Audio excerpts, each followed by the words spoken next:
A very good evening to all, brothers and sisters in the Dhamma. So we will continue. We're supposed to have a evening chanting. Then after that, we may not have time for the sitting because the dinner has taken up too much time. Then the rest also too much time. So now we got only 15 minutes of evening chanting. Maybe what I will do is, instead of doing the evening chanting, maybe I will just do some sharing and reflection with you all. So turn to the retreat chanting book. Retreat chanting book. Okay, turn to page 43. The Discourse on Anattalakkhana Sutta. Turn to page 43. Okay, now I will read to you. All beings should take pain to understand the characteristics of anatta. Here they still translate as non-self, which provides matchless deliverance from self-belief and self-perception. So they are more interested in non-self.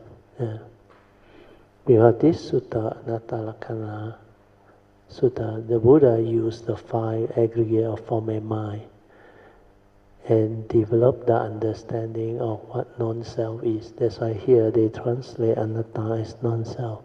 But actually it's more than that. It's not a permanent, unchanging entity. Then the sutta says, as taught by the Supreme Sammasambuddha, this teaching is given so that those who meditate on experienceable realities may arrive at perfect comprehension. It is for the development of perfect understanding of this phenomena and for the investigation of all defiled mind moments. The consequence of this practice is total deliverance. So desirous of bringing this teaching forth with its great benefit, let us now recite the sutta. So the solo introduction up there, I think, is developed by Wat Pananachat, the Western disciple. So it may not be so accurate. But never mind. We go into the sutta, which is more important. So in the sutta, it's mentioned, thus have I heard, at one time, the Blessed One was dwelling near Benares at Isipatana, within the deer park. There he addressed the group of 5 bhikkhu, or the 5 ascetics that were with him earlier on. So he told them, form bhikkhu is non-self. If bhikkhu form was self, then form would not lead to affliction. And one might be able to say in regards to form, let my form be thus, let my form not be thus. But since bhikkhu form is non-self, form therefore leads to affliction. And one is not able to say in regards to form, let my form be thus, let my form not be thus. Means, like we explained to our understanding, this physical body of ours, the physical form, goes the way of nature. It's not a permanent, unchanging entity, it's dependent, originating, condition arising. That's why you cannot deludedly grasp onto it, cling onto it and say, this is me, this is I. So the other word that they use is, if form is self, the word self is very important. That's why in the sutta is mentioned, he repeated, he said, feeling is non-self.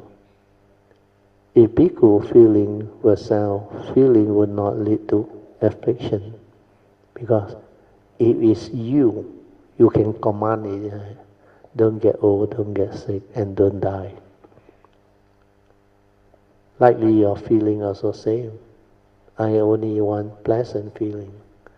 Don't arise the unpleasant feeling. But all these are dependent, originating, not a permanent, unchanging entity. It doesn't belong to you. It doesn't listen to you. It's non-self. It's not you. That's why if it's you, you can command it, understand? That it will not tend towards affliction or suffering. So he repeat for perception, mental formation, consciousness. Then after that, he asked the monk, what do you think, bhikkhu? Is form permanent or impermanent? Then they replied, impermanent, Lord, where they can see how it goes the way of nature. But is that which is impermanent painful or pleasurable? The answer is obvious, isn't it? Painful, Lord, they say. But is it fit to consider that which is impermanent, painful, and of the nature to change, as this is me, I am this, and this is self? That's why they answer, it is not, Lord. Then they repeat for the others, feeling, perception, then consciousness, mental formation and consciousness. Sankhara, and consciousness. Then after that, he asks, what do you think about this, bhikkhu? Is consciousness permanent or impermanent? Of course, they reply, impermanent.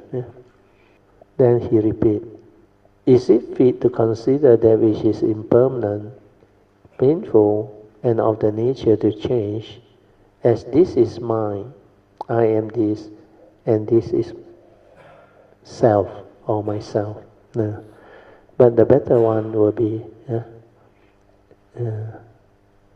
Sakaya Ditti, that condition, delusion, self-delusion.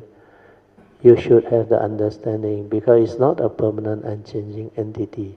That's why you cannot cling on to it, hold on to it and say, this is self, this is me, this is I, therefore all this can be mine.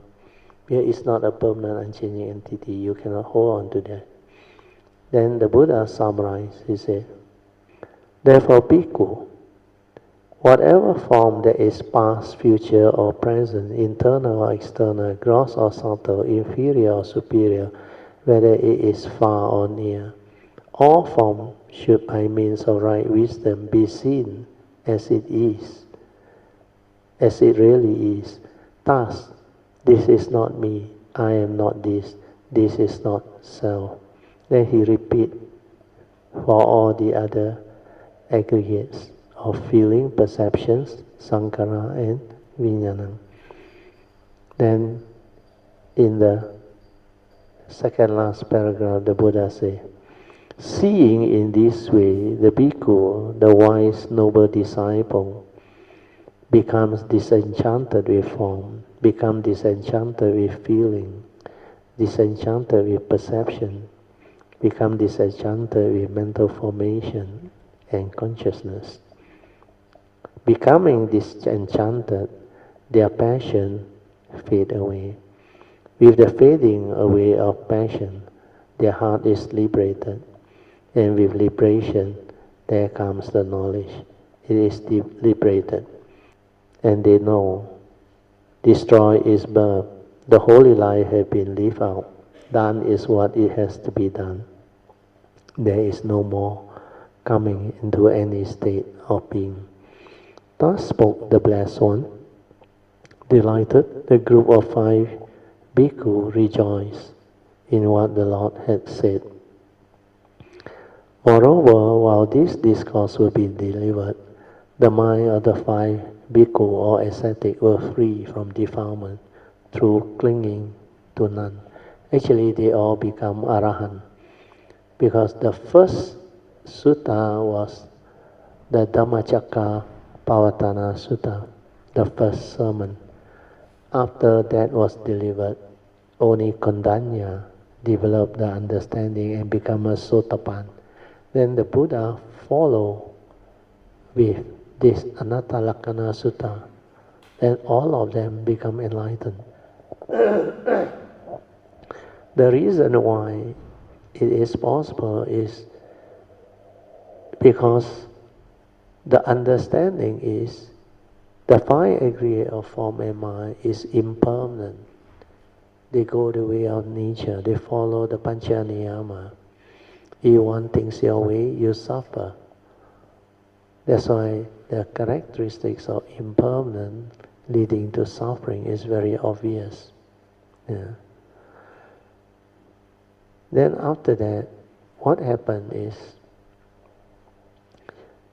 the Buddha used the five analogy, yeah, to let the bhikkhu understand that this five aggregate of form and mind not only is impermanent, is also not a permanent unchanging entity where you can deludedly cling on to, grasp onto, hold on to and say, this is me, this is I, therefore all these are mine.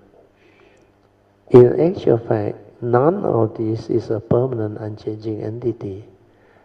That's why in the Anattalakkhana Sutta, or they call it the Sutta or Discourse on the characteristics of non-self. Here the English translation is not so good. Yeah.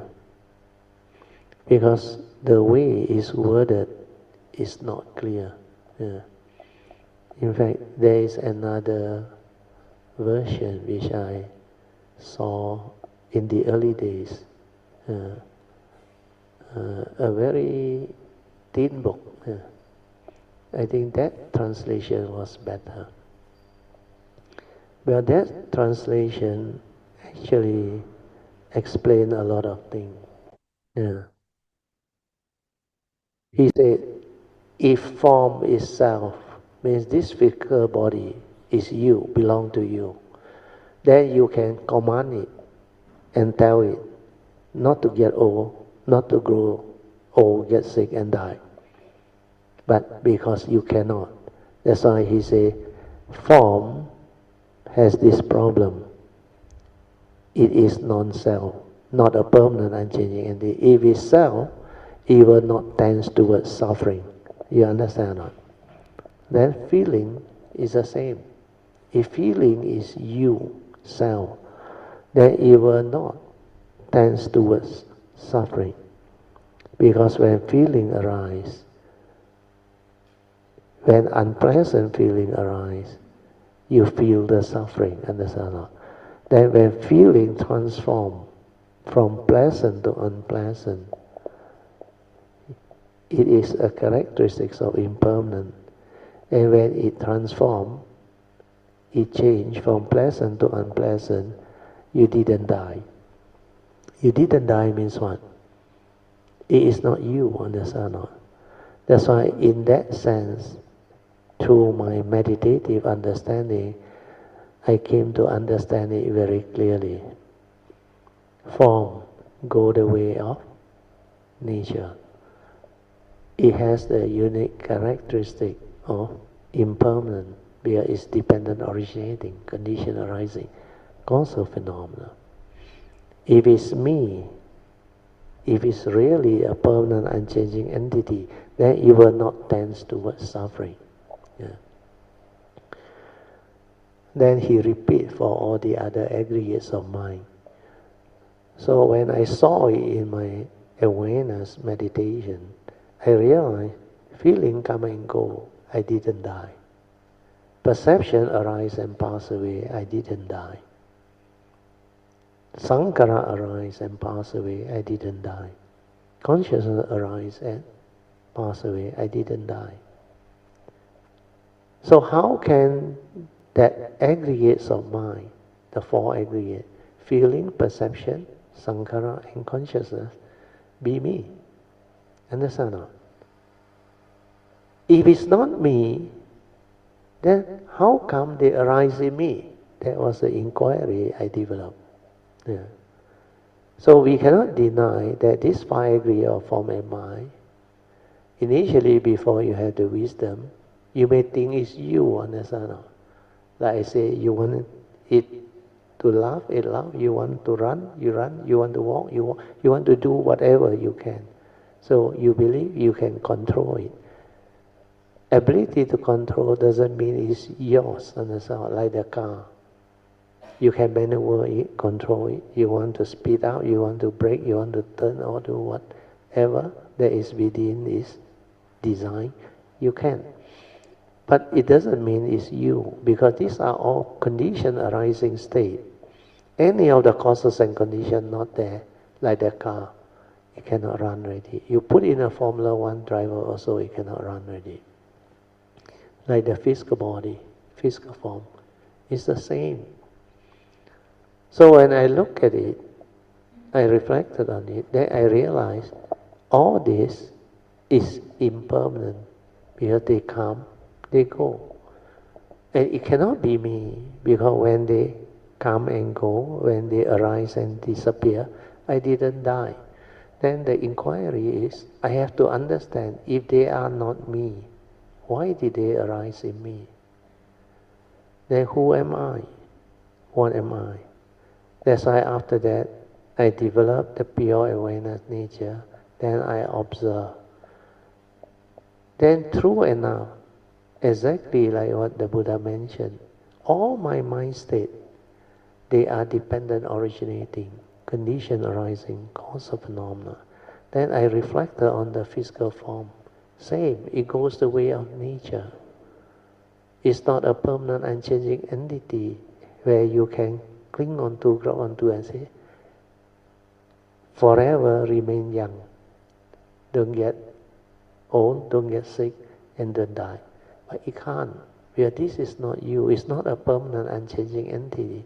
Then I saw everything follow the nature's law, the universal order of the Pancha Niyama.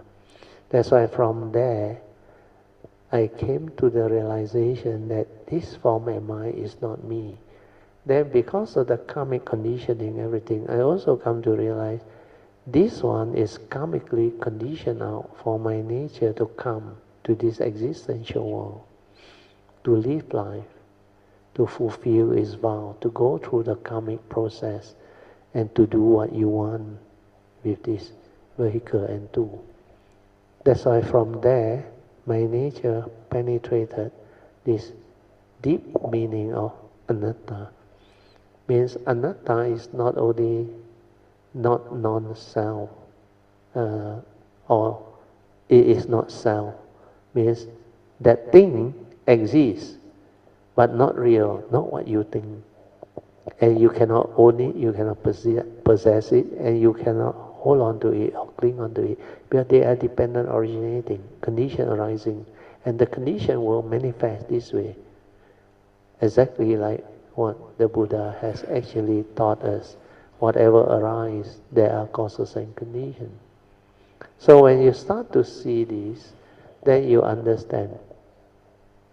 Then when I look at the Anattalakkhana Sutta, I realize what the Buddha meant was different. He said, is the physical body self? Yeah. Then he told the monk, if it's self, it will obey you, understand or not? It will not tend towards suffering. That one easy to understand, isn't it? Then he applied to all the other aggregates. Then after that he said, this physical body, is it permanent or impermanent? Then they realize it's impermanent. And he said, that which is impermanent and having the characteristics of impermanent, is it pleasurable or painful? It's obvious, isn't it? Because it is dependent originating, condition arising. So it's painful.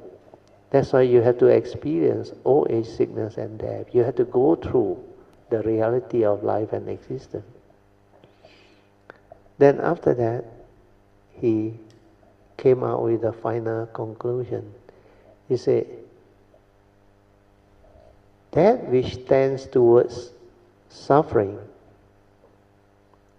and impermanent and develop all the whatever painful condition when it arises.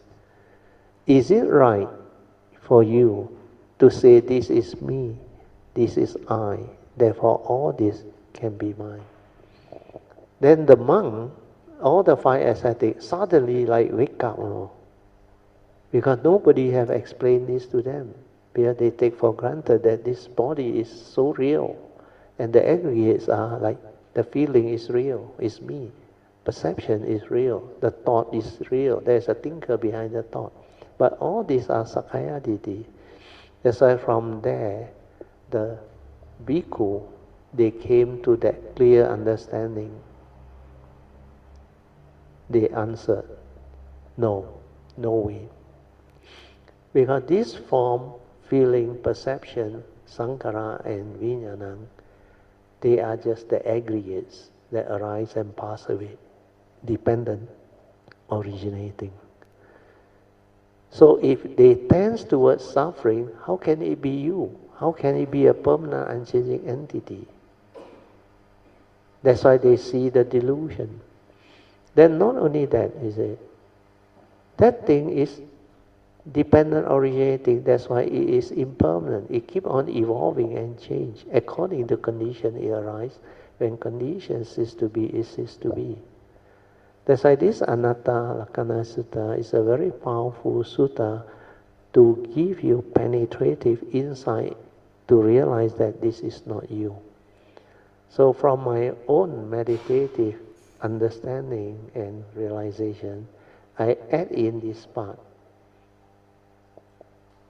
Just now I already told you, this physical body, this feeling, this perception, sankhara and vijnana, is it you? Then I show you. When it arises and passes away, especially feeling, you didn't die. So how can it be you? Then similarly for the other mind state. Then this physical body is only element, understand? Go the way of nature. How can it be you? There is no consciousness. And the consciousness that is trapped inside is not you. It's a separate entity, karmically conditional. That's why from there you realize the 5 aggregate of form and mind, they are impermanent, tends towards suffering. That's why it cannot be you. It's not a permanent, unchanging entity. And that delusion just evaporated. The understanding transformed. So hopefully this Anattalakkhana Sutta, when you really develop the meditative understanding through the awareness-based meditation, you will see it very clearly. Then that Sakkaya Ditthi or self-delusion will be rooted out. There and then, gone. Then whoever come and tell you after you die what happened, or say, this person don't understand. Basically this is not you, understand? No. What is death? Who died? What died? Just now I asked you there. You know what is death or not? Separation of the consciousness from the form. When the causes and condition, no more. When the 3 supporting conditions that manifest the living being cease to be, then that living being cease to be. That's why you say die. Actually no one died. It's just separation of the physical with the consciousness. And why the physical must separate? Because the organ, they already no more performing the function. Then the consciousness that is trapped inside cannot stay there already. because the organ all break down already. It cannot give rise to consciousness anymore. Then the most important one is the life force, your karmic force, that trigger of the life force that pump your heart. So like, as you have studied in the law of karma, the Buddha mentioned there is a destructive karma. When destructive karma comes, the life force cut off. Understand? When life force cut off, what happened to you?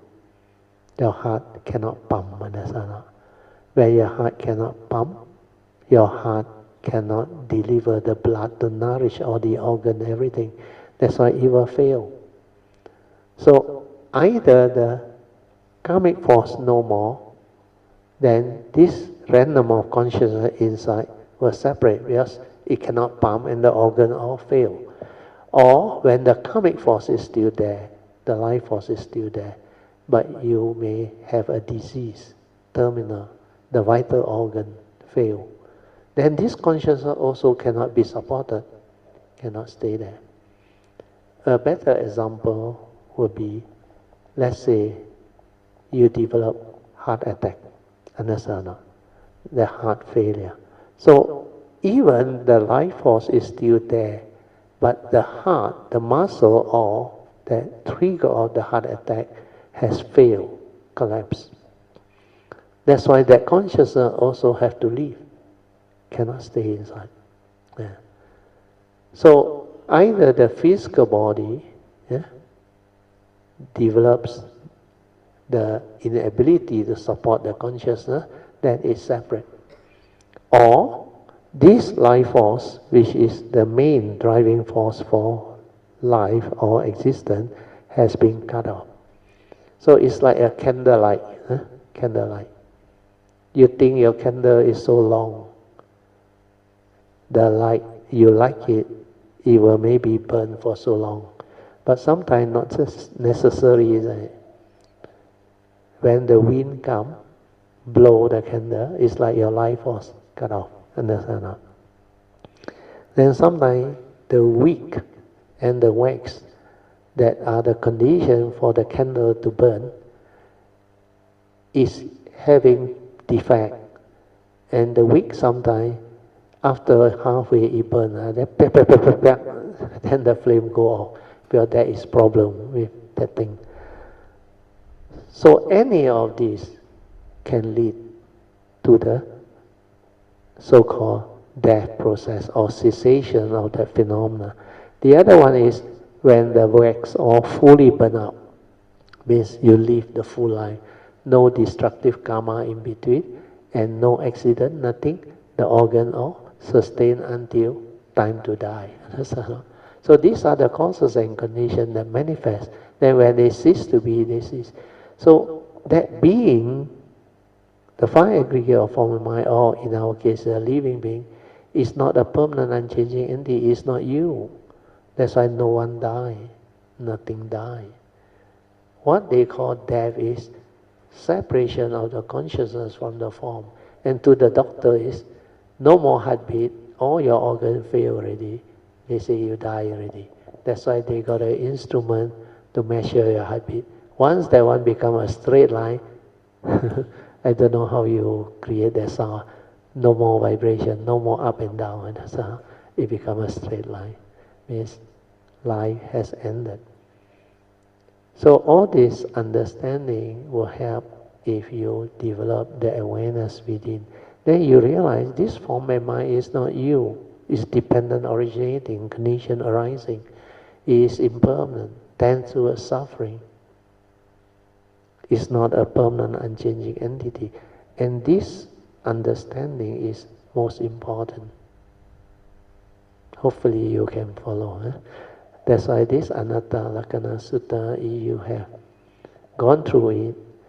There's another version which is better. I didn't have a chance to share with you because that book, in the early 80s I got the book.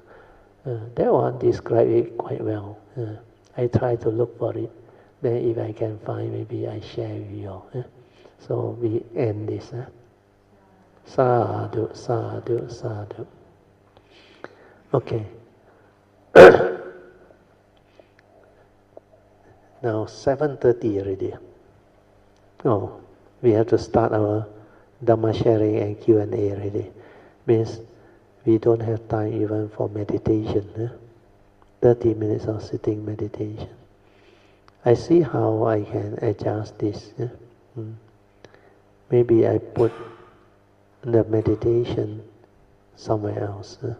Because of the dinner 6:30, it actually gives us some problem.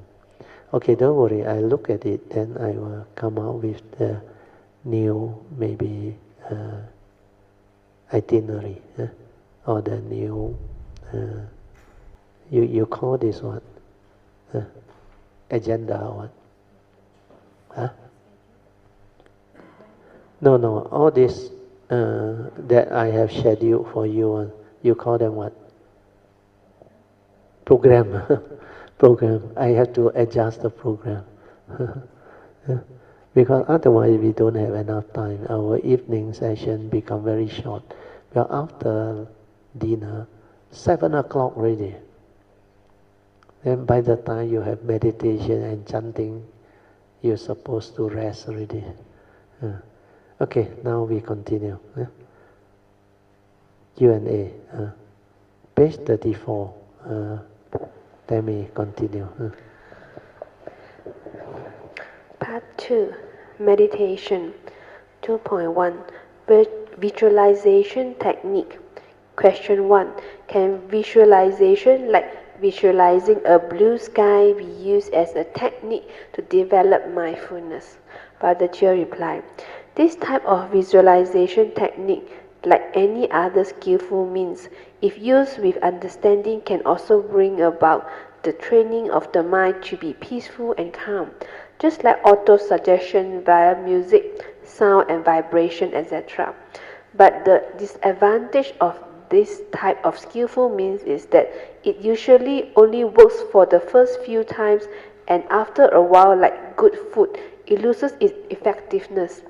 The other type of visualization technique using kasina, or the 40 objects of meditation, used to develop one-pointedness concentration, followed by the development of jhanas and deep concentration leading to all the other psychic abilities, is more dangerous unless it is done with understanding and preferably under the guidance of a very good and very skillful meditation teacher. If one clings and attaches to such one-pointedness concentration and special jhanic abilities, then one can get trapped, and chances of deviation from the true cultivation of developing wisdom to free the mind from all suffering can happen.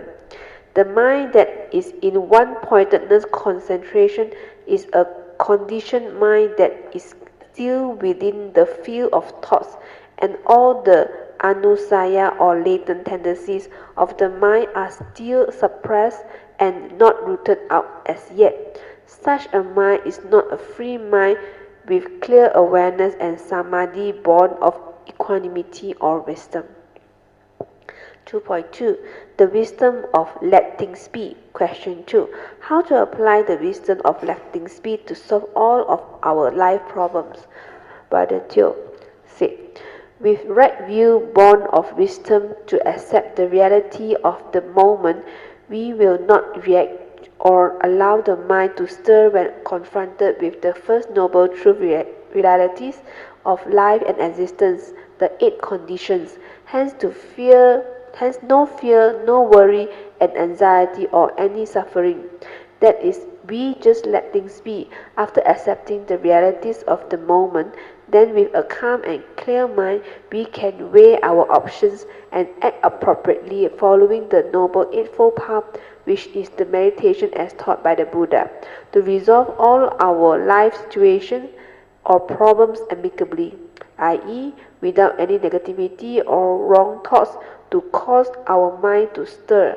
We can be at peace because wrong thoughts are thoughts that condition one's fear, worry, anxiety, unhappiness, and misery, etc.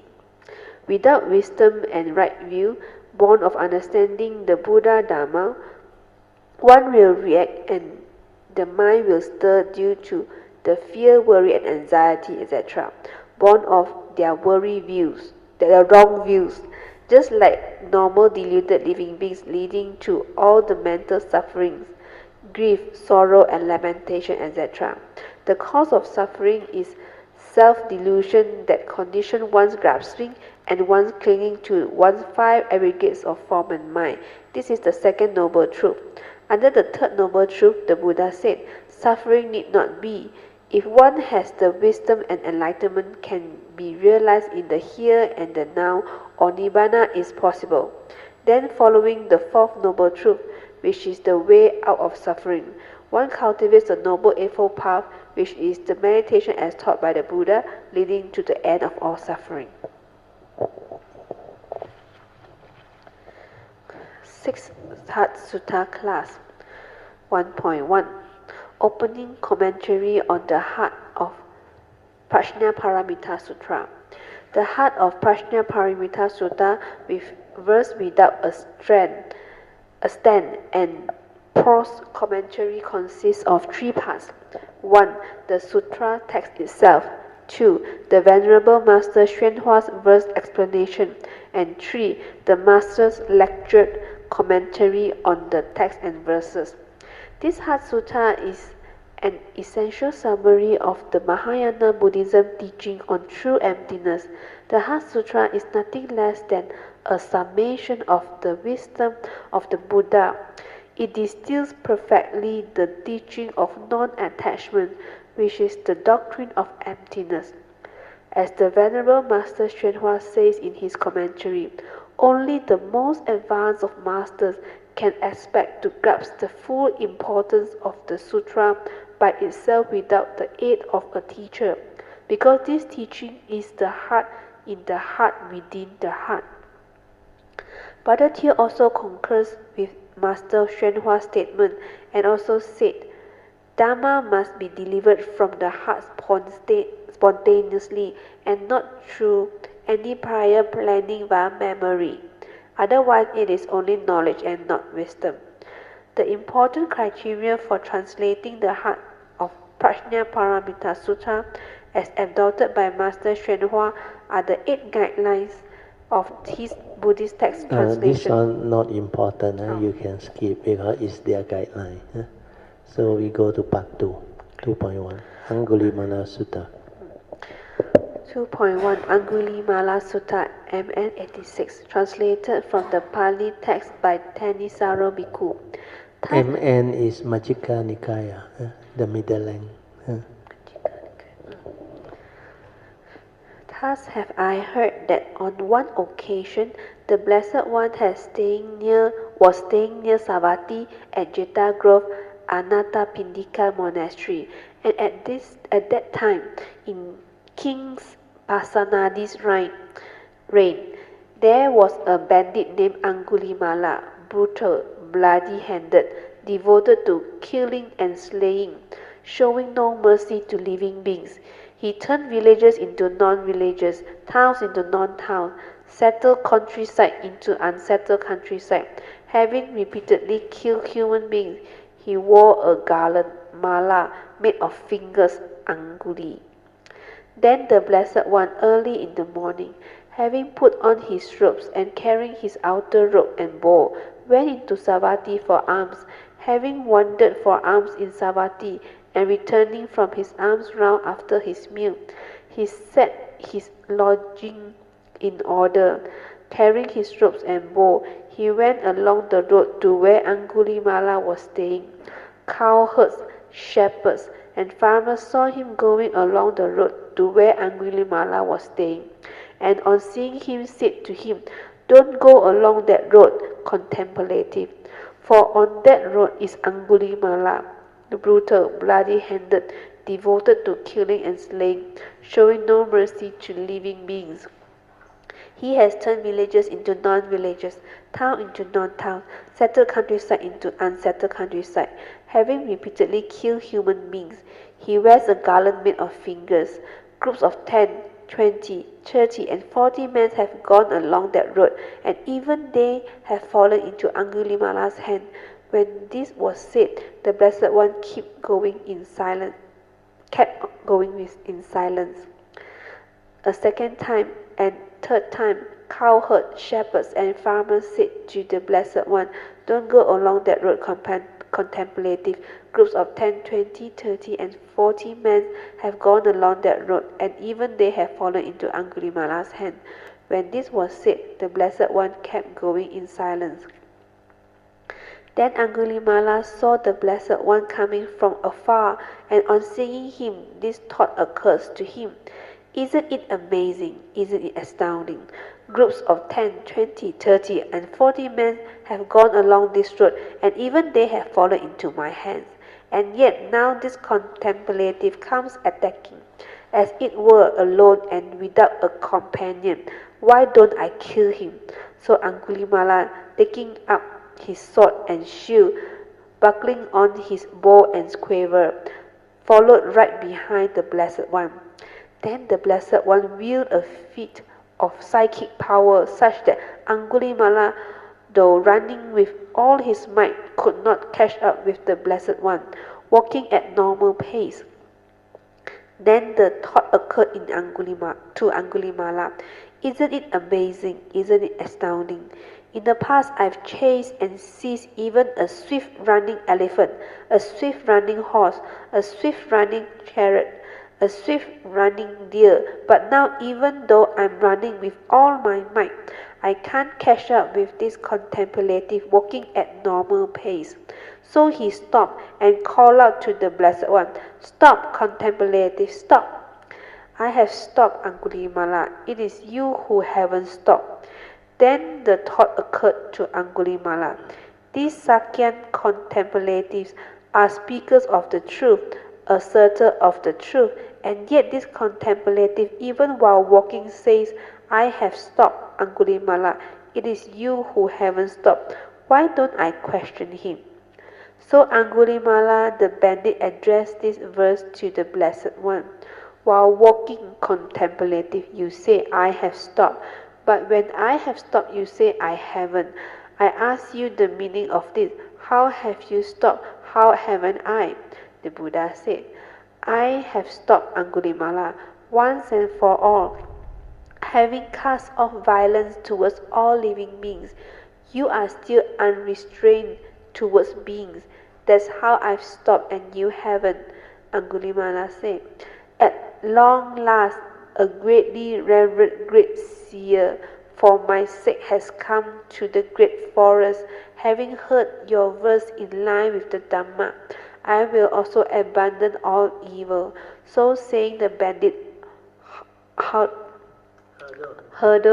hurled his sword and weapon over a cliff into a chasm, a pit. Then the bandit paid homage to the feet of the one well gone, and right there requested the going forth. The awakened one, the compassionate great seer, the teacher of the world, along with his devas, said to him then, "Come, bhikkhu." That in itself was bhikkhuhood for him. Then the Blessed One set out wandering towards Savatthi with Venerable Angulimala as his attendant monk. After wandering by stages, he reached Savatthi, and there he lived near Savatthi in Jeta Grove, Anathapindika Monastery. Now at that time a large crowd of people, loud and noisy, had gathered at the gates of King Pasenadi Kosala's inner palace, calling out, "There is a bandit in your reign, sire, named Angulimala, brutal, bloody-handed, devoted to killing and slaying, showing no mercy to living beings. He has turned village into non-villages, towns into non-towns, settled countryside into unsettled countryside, having repeatedly killed human beings. He wears a garland made of fingers. The king must stamp him out." Then King Pasenadi Kosala, with a cavalry of roughly 500 horsemen, drove out of Savatthi and entered the monastery. Driving as far as the ground was impassable for chariots, he got down from his chariot and went on foot to the Blessed One. On arrival, having bowed down, he sat on one side. As he was sitting there, the Blessed One said to him, "What is it, great king? Has King Saniya Bimimsara of Magadha provoked you? Or had the Lachavis of Visali or some other hostile king?" "No, Lord, King Saniya Bimimsara of Magadha hasn't provoked me, nor have the Lichavis of Visali, nor has some other hostile king. There is a bandit in my reign, Lord, named Angulimala, brutal, bloody-handed, devoted to killing and slaying, showing no mercy to living beings. He has turned village into non-villages, town into non-towns, settled countryside into unsettled countryside, having repeatedly killed human beings. He wears a garland made of fingers. I am going to stamp him out. Great king, suppose you were to see Angulimala with his hair and beard shaved off, wearing the robes, having gone forth from the home life into homelessness, refraining from killing living beings, refraining from taking what is not given, refraining from telling lies, living the holy life on one meal a day, virtues of a fine character, what would you do to him?" "We would bow down to him, Lord, or rise up to greet him, or offer him a seat, or offer him robes, alms food, lodging, or medicinal requisites for curing illness. Or we would arrange a lawful guard, protection, and defense. But how could there be such virtue and restraint in an unvirtuous evil character?" Now at that time Venerable Angulimala was sitting not far from the Blessed One. So the Blessed One pointed with his right arm, said to King Pasenadi Kosala, "That great king is Angulimala." Then King Pasenadi Kosala was frightened, terrified, his hair standing on ends. So the Blessed One, sensing the king's fear and hair-raising awe, said to him, "Don't be afraid, great king, don't be afraid. He poses no danger to you." Then the king's fear, his terror, his hair standing on end subsided. He went over to Venerable Angulimala and said, "Are you really Angulimala, Lord?" "Yes, great king." "What is your father's clan? What is your mother's clan?" "My father is Gaga, great king, and my mother is Mantani." "Then may Master Gaga Mantaniputta delight in staying here. I will be responsible for your robes, alms food, lodging, and medicinal requisites for curing illness." Now it so happens that at that time Venerable Angulimala was a wilderness dweller, an alms goer, wearing one set of the triple robes made of cast of cloth. So he said to King Pasenadi Kosala, "Enough, great king, my triple robes is complete." So King Pasenadi Kosala went to the Blessed One, and on arrival, having bowed down, sat to one side. As he was sitting there, he said to the Blessed One, "It's amazing, Lord, it's astounding, how the Blessed One has tamed the untamed, pacified the unpeaceful, and brought to unbinding those who were not unbound. For what we could not tame even with blunt and blade weapon, the Blessed One has tamed without blunt or blade weapon. Now, Lord, we must go. Many are our duties, many are our responsibilities." "Then do, great king, what you think it is now time to do."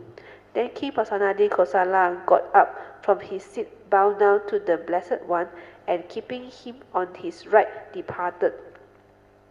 Then Venerable Angulimala, early in the morning, having put on his robe and carrying his outer robe and bow, went into Savatthi for alms. As he was going from house to house for alms, he saw a woman suffering a breech birth. On seeing her, the thought occurs to him, "How tormented are living beings, how tormented are living beings." Then having wandered for alms in Savatthi and returning from his alms round after his meal, he went to the Blessed One. On arrival, having bowed down to him, he sat to one side. As he was sitting there, he said to the Blessed One, "Just now, Lord, early in the morning, having put on my robes and carrying my outer robes and bowl, I went into Savatthi for alms. As I was going from house to house for alms, I saw a woman suffering a breech birth. On seeing her, the thought occurs to me, how tormented are living beings, how tormented are living beings. In that case, Angulimala, go to that woman and on arrival say to her, Sister, since I was born, I do not recall intentionally killing a living being. Through this truth, may there be well-being for you, well-being for your fetus. But Lord, wouldn't that be a lie for me? For I have intentionally killed many living beings. Then in that case, Angulimala, go to that woman and on arrival say to her, Sister, since I was born in the noble birth, I do not recall intentionally killing a living being. Through this truth, may there be well-being for you, well-being for your fetus. Responding, as you say, Lord, to the Blessed One. Angulimala went to that woman and on arrival said to her, Sister, since I was born in the noble birth, I do not recall intentionally killing a living being. Through this may there be well-being for you, well-being for your fetus. And there was well-being for the woman, well-being for her fetus. Then Venerable Angulimala, dwelling alone, secluded, heedful, ardent, and resolute, in no long time reached and remained in the supreme goal of the holy life for which clansmen rightly go forth from home to homelessness, knowing and realizing it for himself in the here and now. He knew birth is ended, the holy life fulfilled, the task done. There is nothing further for the sake of this world, and thus Venerable Angulimala became another one of the Arahants. Then Venerable Angulimala, early in the morning, having put on his robe and carrying his outer robe and bowl, went into Savatthi for alms. Now at that time, a cloud thrown by one person hit Venerable Angulimala on the body.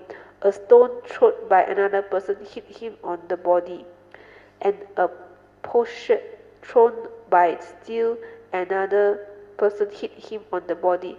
So Venerable Angulimala, his head broken open and dripping with blood, his bowl broken, and his outer robe ripped to shreds, went to the Blessed One.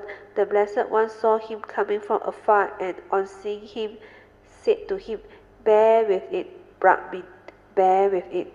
The fruit of the karma that would have burned you in hell for many years, many hundreds of years, many thousands of years, you are now experiencing in the here and now. Then Venerable Angulimala, having gone alone into seclusion, experienced the bliss of release. At that time, he exclaimed, Who once was heedless, but later is not, brightened the world like the moon set free from the cloud. His evil done deed is replaced with skillfulness. He brightens the world like the moon set free from the cloud. Whatever a young monk devotes himself to the Buddha's binding, he brightens the world like the moon set free from the cloud. So this Angulimala Sutta is chosen at that time because there was a question by one Kaya Metta. He said, how can a person like Angulimala, so violent, so cruel, so without any consideration for living being and life, he just go out and kill. So what happened was, in the sutta, it seems he has a teacher, who actually, because of some jealousy or whatever, developed the the unhappy mind towards him, no? So he actually played him out, no? He told him, but Angulimala got a lot of faith. He said, you go and hunt. You can collect, was it 1,000? Huh? 1,000 finger. Kill and take the finger. That's why Angulimala. So Mala is a garland. Yeah. So because of that, he went around and do all this until nobody dared to go there. Yeah. Then finally, it seems, if I'm not wrong, I remember in one of Sutta, before the Buddha go that direction, his mother was supposed to be the last one that he's supposed to kill to fulfill the 1,000 finger. But before he can do it, he saw the Buddha contemplative one arrive. So he said, oh, how wonderful, amazing. He said, no need to kill my mother, I can go after him. And he come alone now, he said. Last time, in group of 10, 20, 30, 40 or so, cannot match him now. So, that was the story. So what happened was, after he met the Buddha, it's like meant to be. But the Buddha normally survey the world in the morning before he goes out for Pinapata or say. But that day, after he surveyed the world, he knew after the Pinapata, he rested. Then he decided to go there because he know there is condition for him to make Angulimala transform and become a monk and finally realize Arhantaship. So this Angulimala actually also cultivated a bright guy, but because of past karmic, he entangled with this teacher that out of jealousy advised him wrongly. So what happened was, despite killing 999, because the Buddha he didn't manage to kill, the Karaniya want to know, how can a person like him become enlightened, not only Sotapanna or Sakadagami or Anagami, become an Arahant now? So what is your understanding? Yeah? This one is a real sutta, no? Not fairy tale, no? So what is your understanding? Huh? That's why he want to know. So we extracted this sutta and we share it. But do you know, all this is like meant to be. That's why when the Buddha surveyed the world, he knew, he decided to help. That's why he created like psychic ability. Until Angulimala feels something is not right. How can this contemplative is a monk so weak can outrun him? No? Didn't run, actually he walked at normal pace. Then he knew already, not right already. Then he heard that this Sakya, Sakyamuni Buddha, is a Sakyan from the Sakyan family, and he speak the truth. No? So he said, why not I ask him? Yeah. Then he called out to him, stop, he said. Then the Buddha stopped. Then Angulimala, panting, after trying all his might to follow up calm. Then the Buddha replied, I have stopped long ago. It is you who never stop. Then he cannot understand, no? While I was chasing you, you were walking so far and you say you have stopped. Yeah. And when I stop, you say I haven't stopped. That's why he become like confused. So the Buddha replied, he said, I have stopped killing and harming people long, long ago. That's why I have stopped. But you still have that mental intention to kill, to be so violent and all those things. That's why he said, you have not stopped.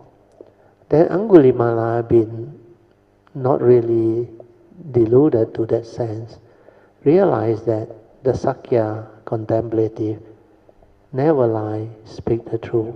And he dared to say that to him means he is somebody who is like sent to help him, understand, to develop the understanding.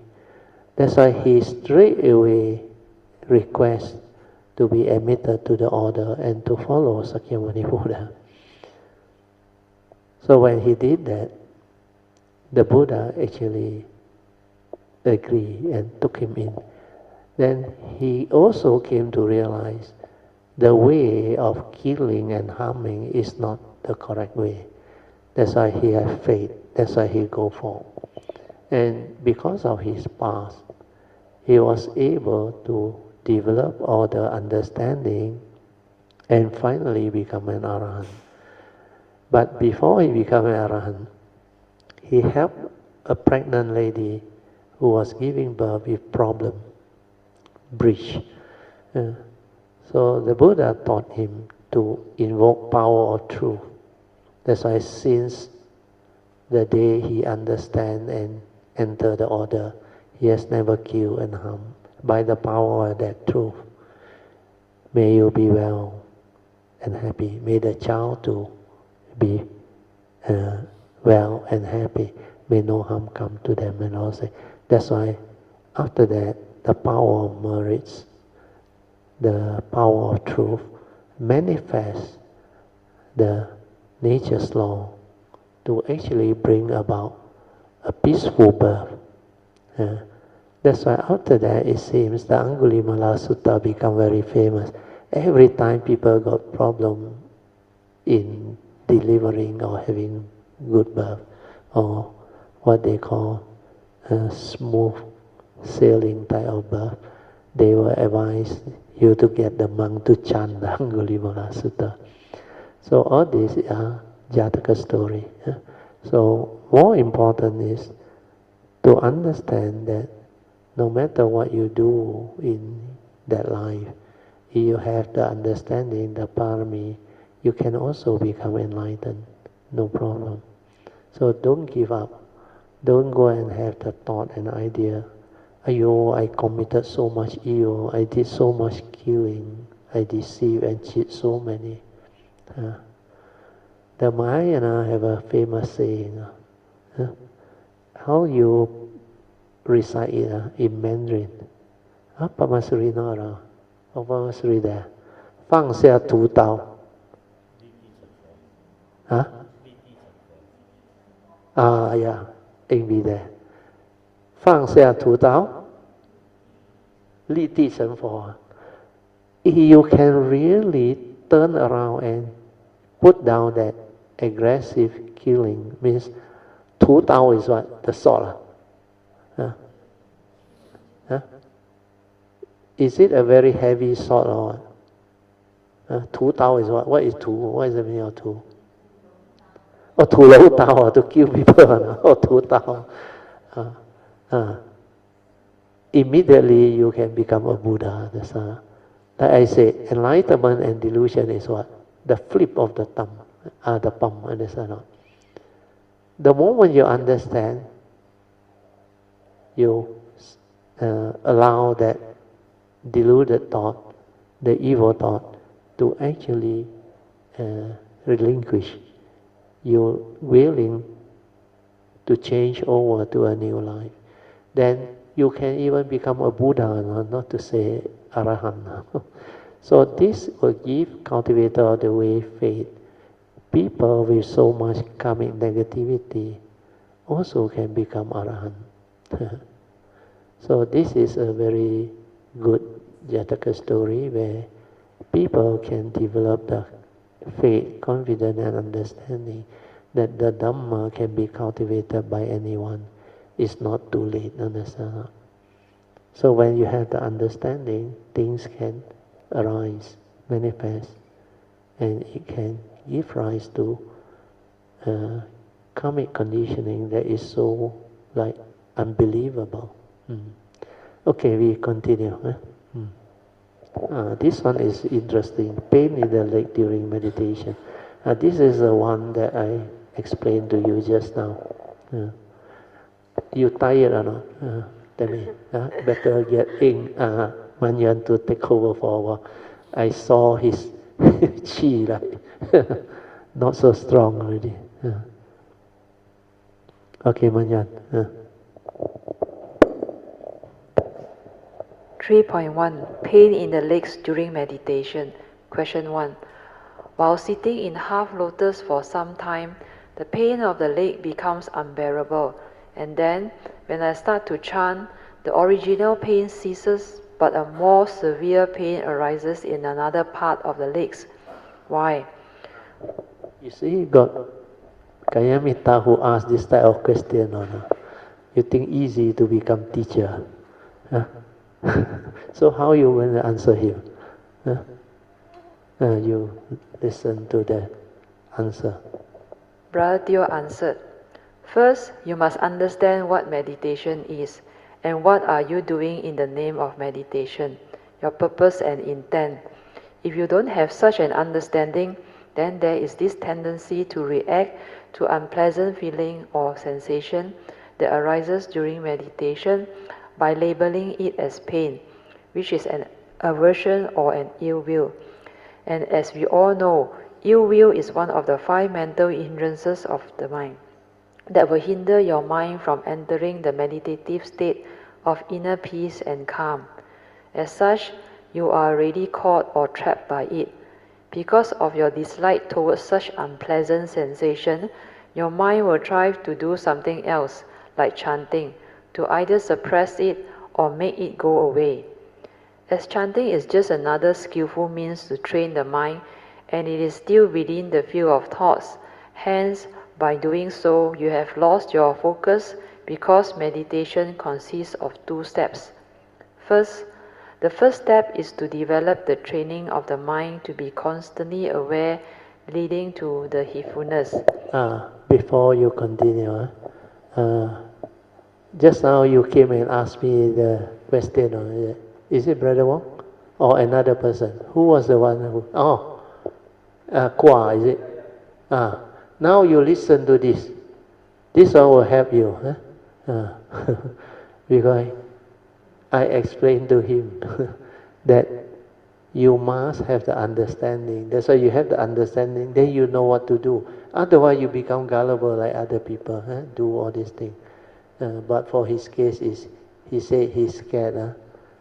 After keep on listening to all my sharing, he even go and listen to my this one, 无量易经, Sutra of innumerous meaning. He's scared he absorbed too much knowledge, become thought-based. There is doubt, there is fear. I say, forget about it. This is analysis, thought telling you. What is important is, did you train your mind to be heedful, mindful? The moment you get it, you will understand. And all this, they are not important. They are the mind's, what they call delusion, that come through the back door to haunt you. That's why they create doubt and fear in you. Okay, now you listen. So, the explanation is very important. He said, as chanting is just a skillful means to train the mind, and is still within the field of thought, means it's still thought-based. Hence, by doing so, you have lost your focus, because meditation consists of 2 parts. Okay, Mayan, read on. The first step is to develop the training of the mind to be constantly aware, leading to the heedfulness. Then the second step is to use the trained mind to meditate or cultivate the meditation as taught by the Buddha, which is the cultivation of the Noble Eightfold Path. Understanding this will enable you to just silence your mind and patiently relax your body and mind to allow the sensation to be without any like or dislike for that sensation. Because it is the nature of this body to develop that sensation, if you do not know how to relax to enable the qi to flow through the blockage, Then sati will take over, and this can result in a shift of consciousness to cease the so-called pain. So just be aware or mindful of it, to observe what is going on within your form and mind, and to investigate via mindfulness to understand how the movement of mind from one state to another comes to be. That is, to understand how the stirring of mind comes to be and how the mind can be conditioned into negativity, emotions, selfishness, and fear, etc., via delusion upon seeing something or hearing something or thinking of something, etc. 3.2 5 ways to overcome negative, unwholesome thoughts. You read through quickly because I have covered it. So you listen attentively. Now very easy to understand. The Buddha teaches 5 ways to overcome negative, unwholesome thoughts that have arisen. Number 1, think of the direct opposite wholesome thought. For example, if there is anger, then develop metta, and if there's cruelty, then develop compassion. And if there is fear, develop faith. Number 2, think of the consequence of holding on to the unwholesome thoughts or evil roots. If you do not abandon it, then the evil roots, which are the roots of all evil, will condition you to become an evil person. For example, anger can condition one into hatred and violence. An angry person can kill, harm, and abuse others. Number 3, relax and maintain awareness via just let things be. This is the meditative way born of understanding that the natural state of mind before its stirring is already in the meditative state of inner peace, calmness, and silent inner awareness, and the flowering of thought is the very ending of that thought. Number 4, trace the origination factors of the unwholesome thought and then retrospectively reverse it via that cultivation of mindfulness of Dhamma, Dhammanupassana, i.e. via cultivating the mindfulness of the 6 internal and 6 external sense bases. This is to develop the wisdom to free. 5. If all the above 4 ways also cannot help you, then you must use your own self-determination as recommended by the Buddha, i.e. with clenched teeth and with your tongue towards your palate, you should determine strongly to abandon the negative thought. 7. Heart Sutra class 1.1 What is meditation? Brother re-emphasized the importance of understanding the following. Number 1, what is meditation? So that we understand that we are doing in the name what we are doing in the name of meditation, and this will keep us always in focus. 2. There are 2 steps involved in the development of meditation as taught by the Buddha. First step is to train the mind to be heedful via using a skillful means or an object of meditation to anchor the mind in awareness or mindfulness so that the mind is relaxed, aware, silent, and mindful within. Second step is to make use of this trained mind in silent awareness to see things as they are, to develop the meditation as taught by the Buddha, namely the cultivation of the daily mindfulness or sati sampajana, the 4 foundations of mindfulness, the 3 turnings of the 4 noble truths, and the noble eightfold path. 3. The aim of meditation is to realize the state of enlightenment that is beyond thought and beyond time, psychological time, because the Dhamma is timeless or akaliko in Pali. 4. Thought-based meditation is limited to the field of thoughts, hence it cannot free our mind and lead it to realize a state that is beyond thought and beyond time, because the moments of thought is psychological time. 5. Diligently cultivate the 5 spiritual faculties of Saddha, Viriya, Sati, Samadhi, and Panya to overcome the 5 hindrances of mind of sensual desire, ill will, sloth and torpor, or sleepy, lethargic mind, restlessness of mind, and doubt. 6. The danger of having self-delusion and not comprehending what Sakaya Ditti or self-delusion is. 7.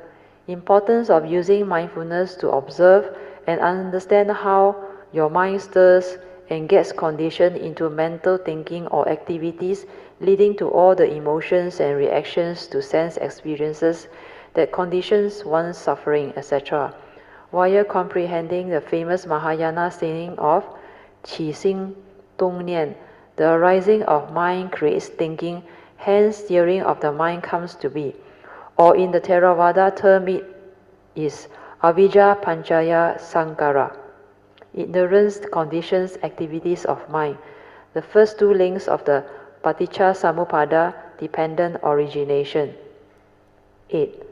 Originally, before the stirring, the mind is already in the meditative state of inner peace, silent and still awareness within. So the stirring of the mind only comes about when we do not have the wisdom and understanding of this fundamental principle of the original or true mind. Then through our own self-delusion or ignorance, we cause our mundane mind to arise, hence the stirring, via our reactions to sense experiences at every moment of sense door consciousness. Train the mind to have the silent inner awareness and clarity to see all this clearly. Then there is no more delusion, thereby understanding that if we can just let things be, then there is no more suffering or problem, and with this understanding, tranquility will return by not trying to do anything while using the thought to suppress or control, etc. i.e., just be patient to maintain the silent mind with clear inner awareness and let everything return to its original state before its stirring.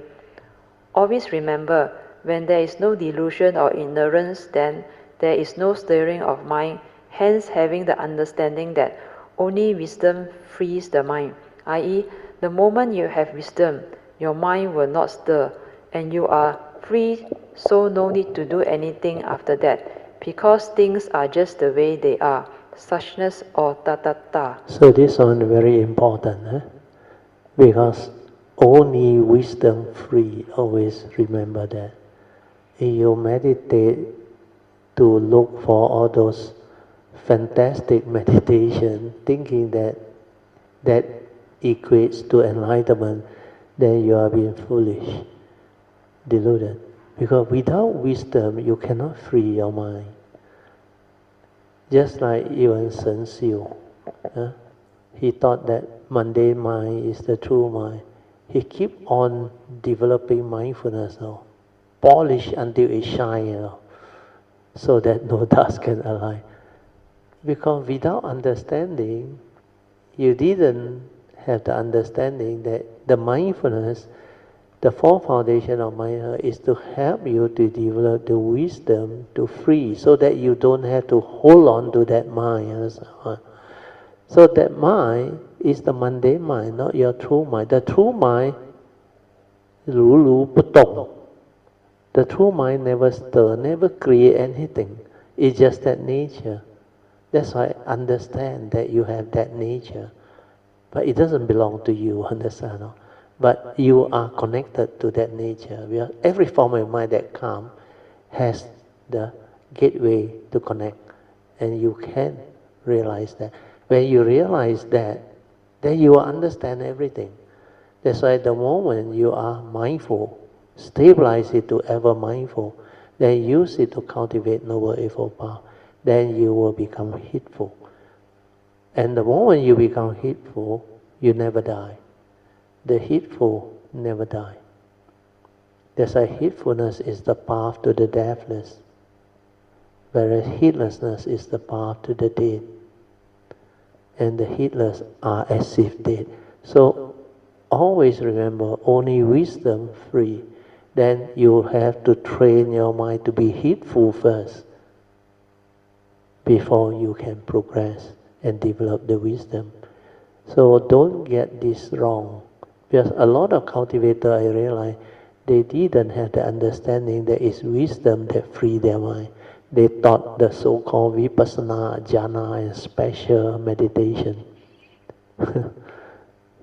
That one cannot give rise to wisdom if you don't know how to develop the silent mind, to insight into phenomena, and to silently observe and develop the understanding and the wisdom. So this is very important understanding. Okay, Manyan, read on. Note, Tata means thus in Sanskrit and Pali, and Buddhist think this refers to what is called reality as it is, yata bhuta. This reality is also referred to as thusness or suchness and tatata in Pali, indicating what is or the isness of things. A Buddha or an Arahant is defined as someone who knows and sees reality as it is. Yata Buddha Nana Dasana.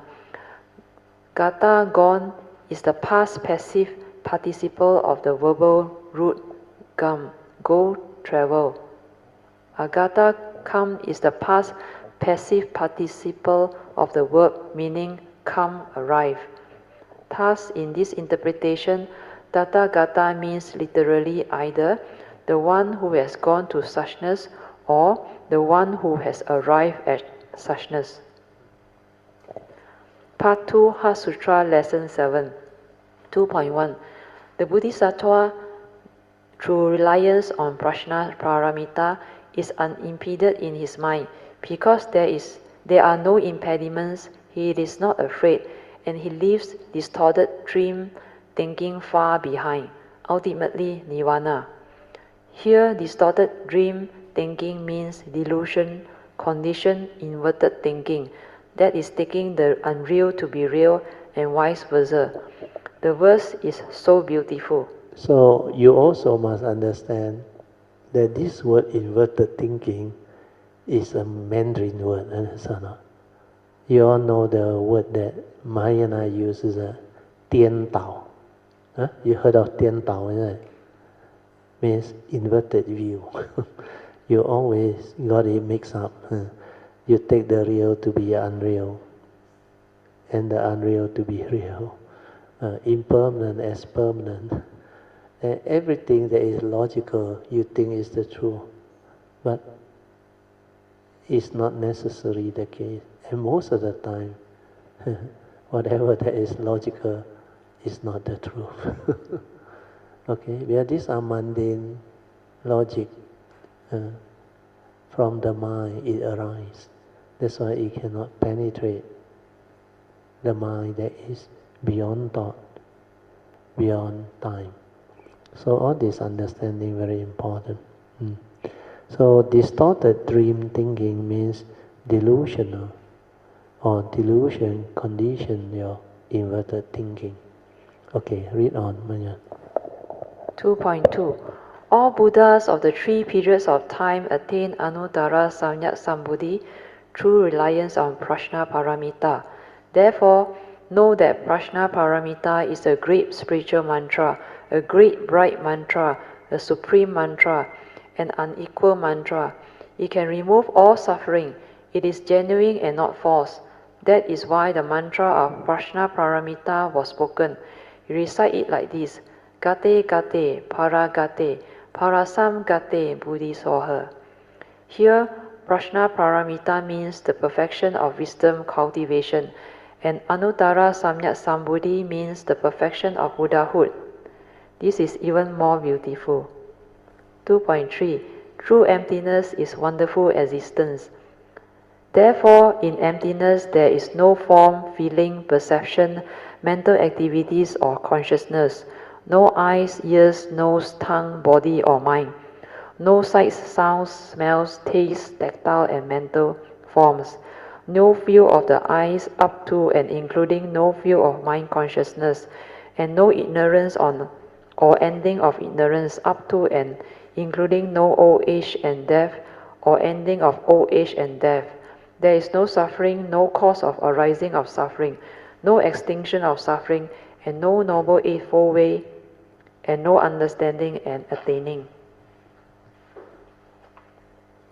This verse appears like very contradictory to normally taught Dharma, hence the beauty and uniqueness of the Heart Sutra.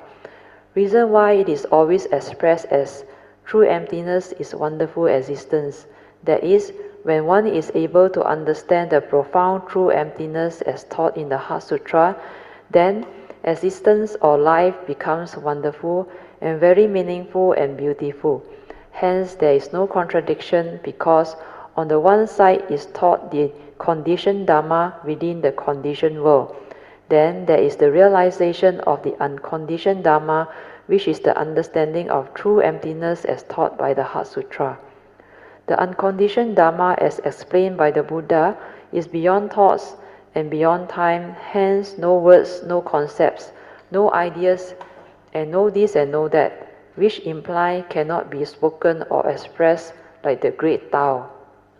Part 3 Meditation 3.1 Review on compilation of emails, understanding the meditation as taught by the Buddha. Brother Teo conducted a review on the compilation of emails notes as written by him to various Buddhist groups and Dharma friends in the early years with the title Understanding the meditation as taught by the Buddha, so as to enable the cultivators of the Buddha Dharma to have a better understanding of the key important Dharma as constantly emphasized by the Buddha.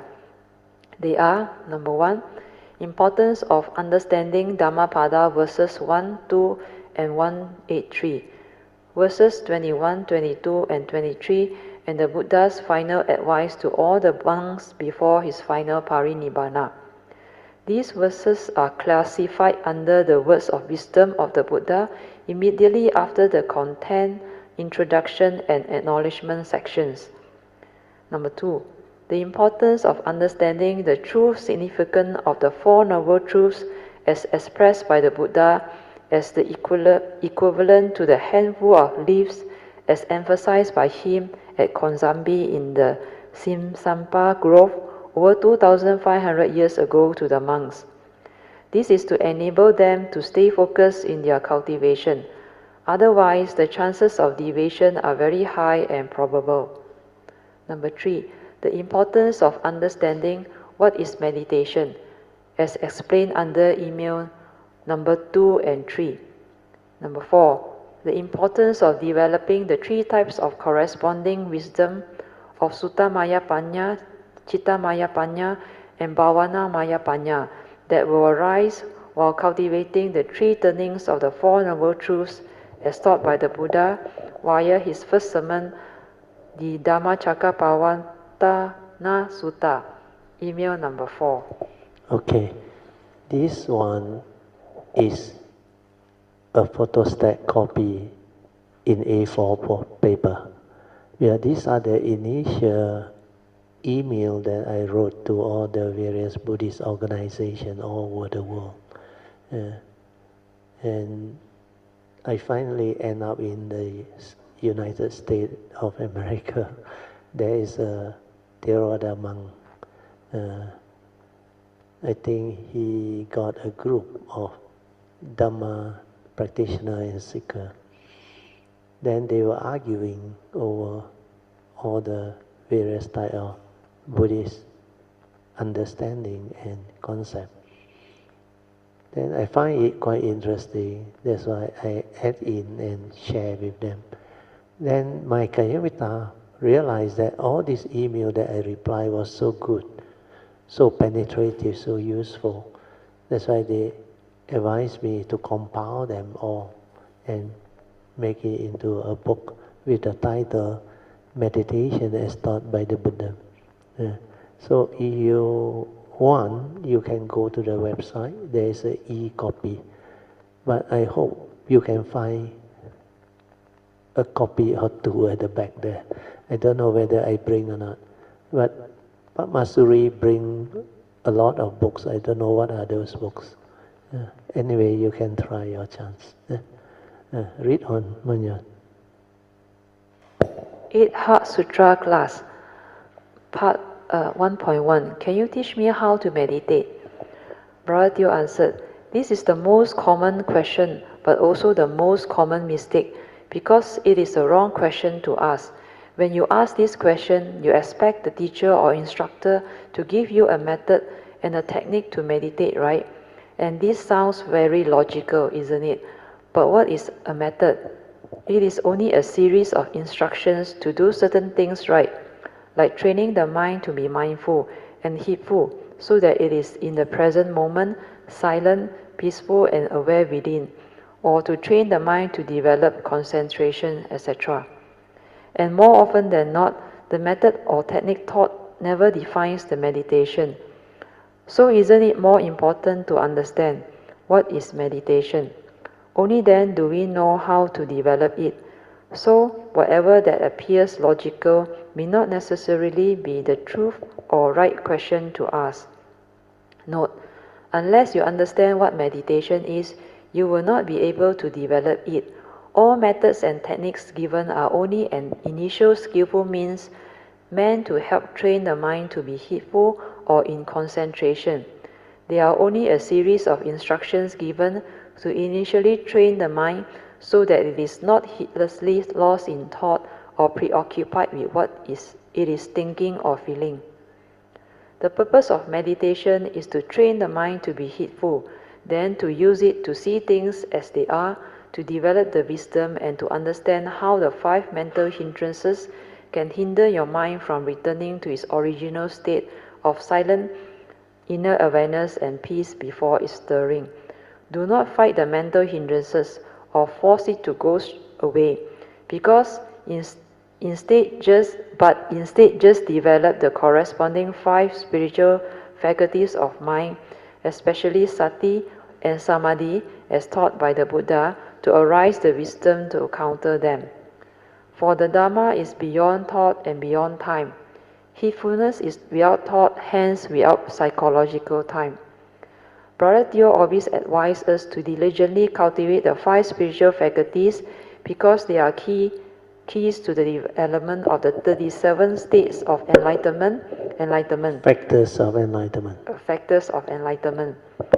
They appeared twice within the 37 factors of enlightenment. 1.2. Can chanting itself bring about enlightenment?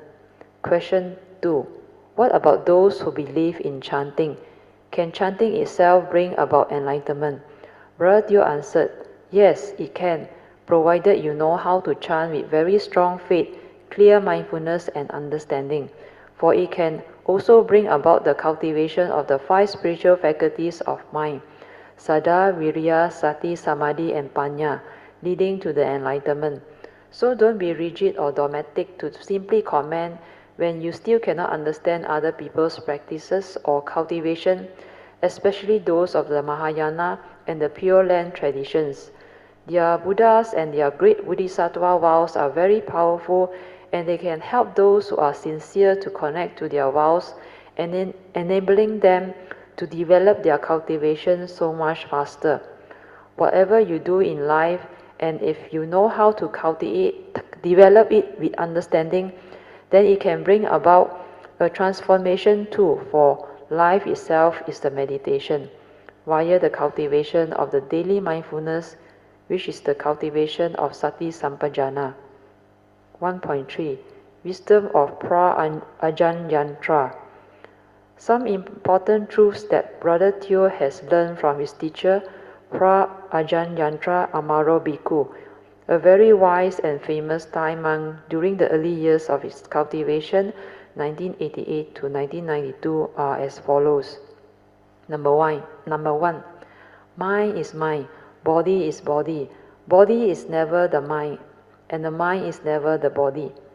But body is important too, because both body and mind must harmonize to help us live life and develop the meditation, and we choose take care of mind because mind is more important. Number 2, we choose accept everything as natural because only form and mind arising and passing away, and mighty nature rolling by, so not so real and not what one thinks. Number 3. So this part, mighty nature rolling by, following the Pancha-niyama is very important. So all this phenomenal world of consciousness, evolution, existence, dependent on condition, causes and condition, they arise and they pass away, they evolve.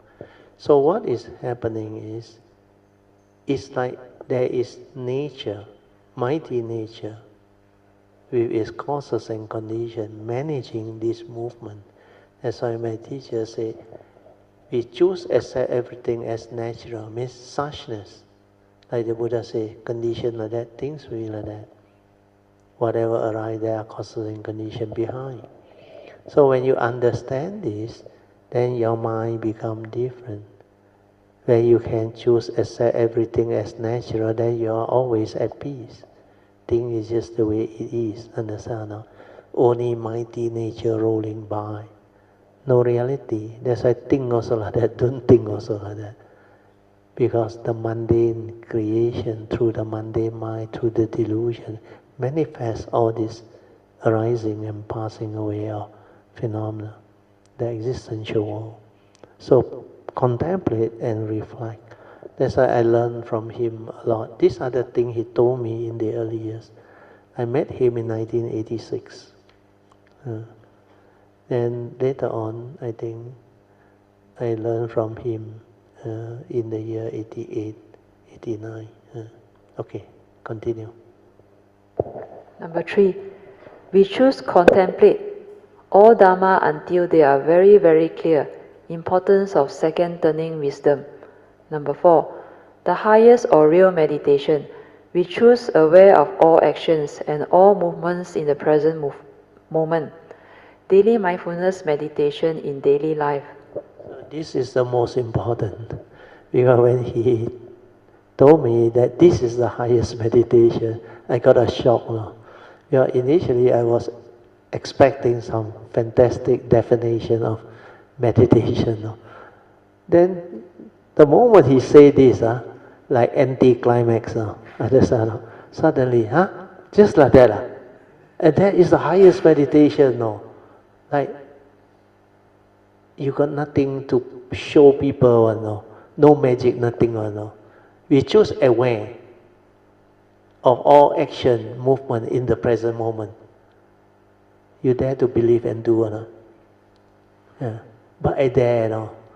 Then I check. Hey, I hardly even can manage 5 minutes of continuous awareness or mindfulness throughout the day, within 24 hours. Can't even do it for 5 minutes. But I realize the mundane mind, split second is gone. Split second is gone. This one, the habitual thinking, the what they call sankhara activity and movement, they are so heedless. And without the stability of spiritual faculty, I cannot do anything. I can only use anapanasati, the continuous mindfulness, to stabilize it. If I do that, it's a conditioned state, but I can be mindful most of the time. But that is not the real sati. That is not the real free mind. That is in the state of collectedness and unwavering. That is not a free mind. That's why after that, I heard this, I reverse my cultivation. I come out from the deep, continuous mindfulness or anapanasati. I release it up to normal upachara samadhi, means not in apana samadhi. Then I use it to develop the daily mindfulness until the daily mindfulness comes. And within 2 weeks, it comes. Then the moment it comes, the rest is history. I saw it so beautiful. When the daily mindfulness arises, I realize my true mind. I understand that nature, everything. Then from there, the Dhamma becomes very clear to me. Then because of my past cultivation, everything falls into place. That's why without sati, you are as if dead. Without sati, there is no heedfulness. You cannot be in the state of ever mindful, constantly meditative. So daily mindfulness is key. Training your mind to be aware, stabilize it is key. Okay? Read on. Number 5, importance of having a good daily religious routine to train the mind to cultivate puja, metta, sati, and meditate every day. Number 6. Importance of constantly cultivating the 5 spiritual faculties of mind and the keeping of the 5 precepts. Number 7. Nature has great loving kindness. Nature just gives, gives and gives. The air we breathe, the water we drink and the food we consume all come from nature. 1.4. Key to understanding meditation. The key to understanding meditation is to understand that the body and mind must harmonize and be in a constant state relaxed. In a constant state of relaxed inner awareness to develop the meditation. And because the mind is trapped inside this physical body of ours due to our karmic conditioning, so whatever the body experiences, the mind will also experience them through its mental consciousness. This is the reason why the form and mind can experience suffering conditioned by one's karma if wisdom is not developed as yet. To truly become enlightened, one must have the understanding to transcend birth and death of this segmented life of ours. The famous quotes by Venerable Master Guanqing are, 过去性不可得, the past is already gone, so not a reality anymore. 未来性也不可得, the future has yet to come, so it is also not a reality. And 现在性也不可得, the present moment cannot also be held on to because of its transient nature. Hence, it is also not a reality too, even though it is the highest in life or within existence, because the moment you know or experience it, it is already dead and gone, hence no longer the present moment.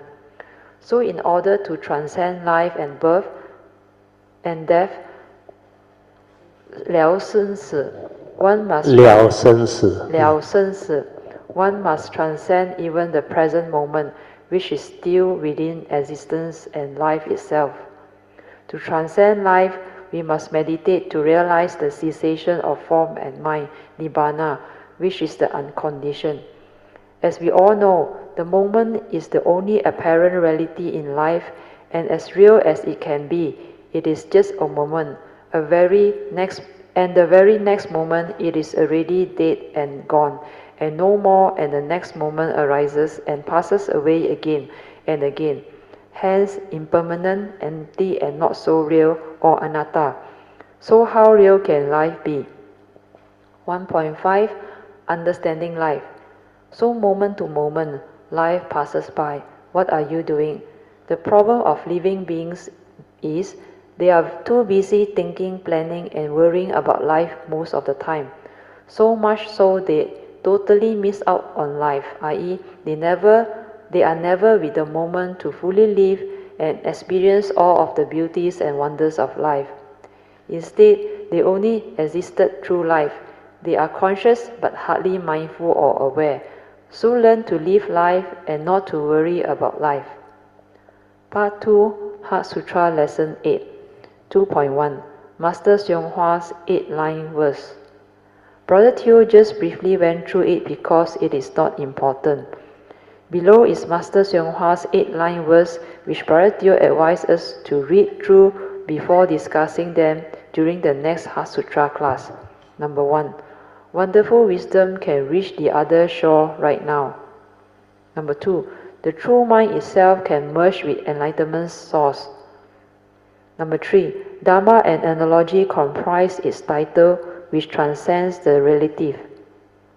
Number 4. Empty of the characteristics of all Dharma is this substance beyond words. Number 5. Fundamental non-attachment is its purpose and intent. Number 6. And by using its power of eradication, the 3 obstacles are cleansed away. Number 7. The butter division is determined to be the meaning of this teaching. Okay, I have to explain the number 2.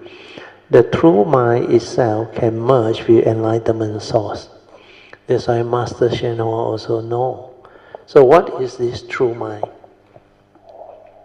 The pure awareness nature, that's why the true mind. This one, Shenhua also know, can merge with the true nature. Yeah. So this understanding, only Bodhisattva who has gone through it can understand. Because this true mind, you can seize it. When the mundane mind realizes itself, develops the wisdom, then you have the causes and conditions to go into what we call the realization of Nibbana. But the funny part of this realization of Nibbana is nobody realizes, understand or not? You understand or not? Nobody attained Nibbana, understand or not? But the mundane mind that realizes itself and sees brings about the condition for Nibbana to arise. And Nibbana is the unconditioned. You cannot talk about it. So because of that, when this mundane mind realizes itself and sees, then the wisdom that is embodied create the causes and conditions for Nibbana to arise. And for Nibbana to arise, this form and mind cease. The pure awareness nature also must cease. Because with this, you cannot go in, understand? But when this one cease, through wisdom, born of this enlightenment or cultivation that the Buddha has taught us, then the condition that manifests Nibbana, condition this to cease, understand? That's how it merges. Then when it merges, it's not like this one merge with this one. No, this one cease. And the form and mind that go through this process realizes Nibbana. But it's not a being, understand or not? It's the understanding and the wisdom that bring about the causes and conditions for the realization of Nibbana. That's why Nibbana is not what you think. you cannot like see you in Nibbana. Can see you in Nibbana. No? I saw one book, no? See you in Nibbana. Because Nibbana is not something that you can describe and talk about. It's unconditioned. And that thing can only happen when you have the realization, when this causes the condition for it to manifest. Then when it manifests, this one also will cease. Otherwise, this one cannot cease. Understand? But this one is the primordial. It's already inside there. Understand? And this is needed to arise the thinking mind, the thought. But when Nibbana sets in, then it becomes a condition for this to cease and this to cease, then emerge. That's why Shenhua know. So this part is based on Shenhua's the 8th verse, 8-line verse. So true mind itself can merge with enlightenment source. He called it the source. It is actually that oneness nature. That's why this one, people give a lot of names to it. Some call it the unconditioned, the oneness nature, the original nature, the true nature, or whatever. Okay, you read on. Yeah.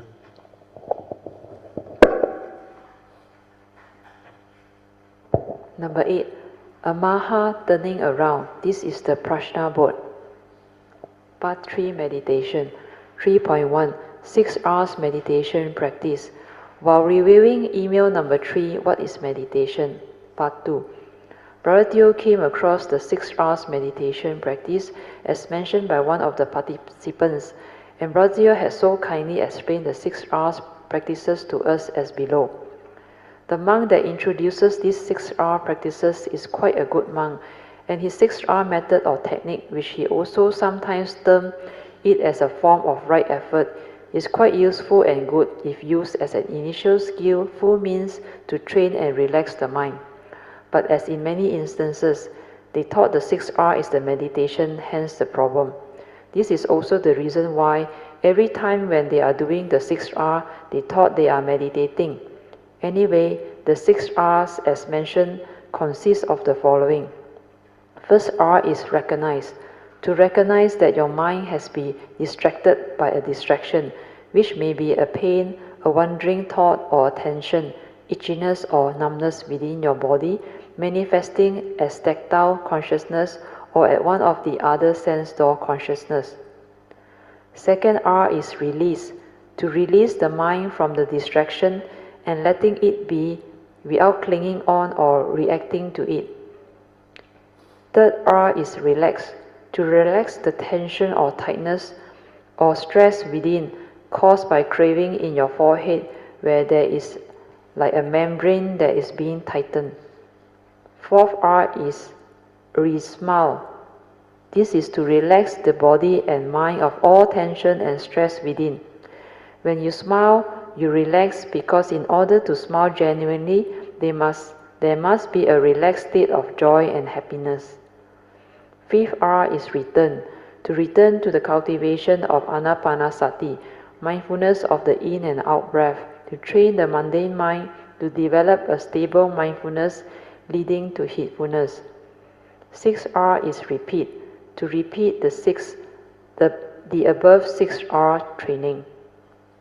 Please note that the number 6 step involves a lot of repeated doing by the thought, hence very mechanical or repetitive, leading to thought-based meditation. If one clings onto the doing without understanding what meditation is. So a better way would be to replace the 6R with meditation via the trained mind in silent awareness instead of repeat. This will help improve and refine upon the 6R to make it a lot better and much more useful. Similarly, step number 5 can be stopped once the mind is already trained until it has entered sati. Note that steps number 3 and 4 are very similar to our mind sweeping method and metta used to train and relax our mind to decondition one's heedless thinking. So basically, the 6R can be very useful initial skillful means to train and relax the mind and to decondition one's heedless thinking. Notes: have an open mind. When people share with us their understanding, we should appreciate and have mutual respect for each other's understanding. No more trying to be right or arise any unnecessary argument that can lead to disharmony and misunderstanding. Avoid all division and negativities. Pure actions are actions performed without any evil roots or evil motive. When you want to do good or generosity to get merits, and your action is out of getting merits or greed for that merit, it is really not a pure action, and it will end up with no true merits, for true merits are born of pure actions that are free of all evil roots of greed, hatred, and delusion. That's why the fifth patriarch says tinted merit, not the pure merits. Okay, read on. 9 Heart Sutra class 1.1 7 Factors of Enlightenment. Within the 37 factors of enlightenment, there are 7 main factors of enlightenment called Satta Bojjhanga, as taught by the Buddha, and they are: number 1, sati or mindfulness, silent inner awareness before the knowing, is the first factor of enlightenment, and it is also one of the 5 spiritual faculties. For sati is life, and without sati there is no heedfulness, hence no life, because heedless are as if dead. Also, without sati there is no heedfulness or the silent mind in pure awareness to investigate the Dhamma and to see the mental intentions behind all our actions, speech, and thought processes. Number 2, Dhamma Vichaya or Dhamma investigation is the second factor of enlightenment. Only with sati is there the ability to investigate the Dhamma with the silent mind. When the Dhamma stands up to investigation, the faith or saddha in the Buddha and his teaching will be strengthened, giving rise to viriya. Number 3, viriya or spiritual tenacity or energy or zeal is the third factor of enlightenment that will drive your meditation. Then, number 4, piti, the spiritual joy or calmness, which is the fourth factor of enlightenment, will arise. Number 5, followed by passaddhi or tranquility and stillness of mind, which is the fifth factor of enlightenment. This is the silent mind in sati, or mind has entered sati. 6. Samadhi, the collected and unwavering mind, which is the sixth factor of enlightenment, will arise once pasati and sati have stabilized. 7. Upekkha, or equanimity, of all mental formations born of wisdom, is the last of the 7 factors of enlightenment, and it will arise once sati and samadhi have stabilized, to enable one to see things as they are, leading to all the wisdom or panya, which is also the last of the 5 spiritual faculties. These karmically conditioned 5 aggregates of form and mind, or this segmental human being, which you all call Brother Teo, is not me, but just only a tool and vehicle for me to come to this existential world, and for me to make use of, to live and experience life to the fullest, etc. This form or physical body of mine is similar to the functional body of Lord Buddha, called Nirmanakaya, that performed the function of the Buddha 2,500 plus years ago. When he became enlightened underneath the Bodhi tree, his spiritual nature or perfection body, called the Sambhogaya Kaya, came back to him, and then they combined to make him the Sama Sambuddha, while arising the third transformed body called Dhammakaya, that enabled him to speak and proclaim the Dhamma. So after understanding all this, you should not cling on to these karmically conditioned 5 aggregates of form and mind so dilutedly anymore.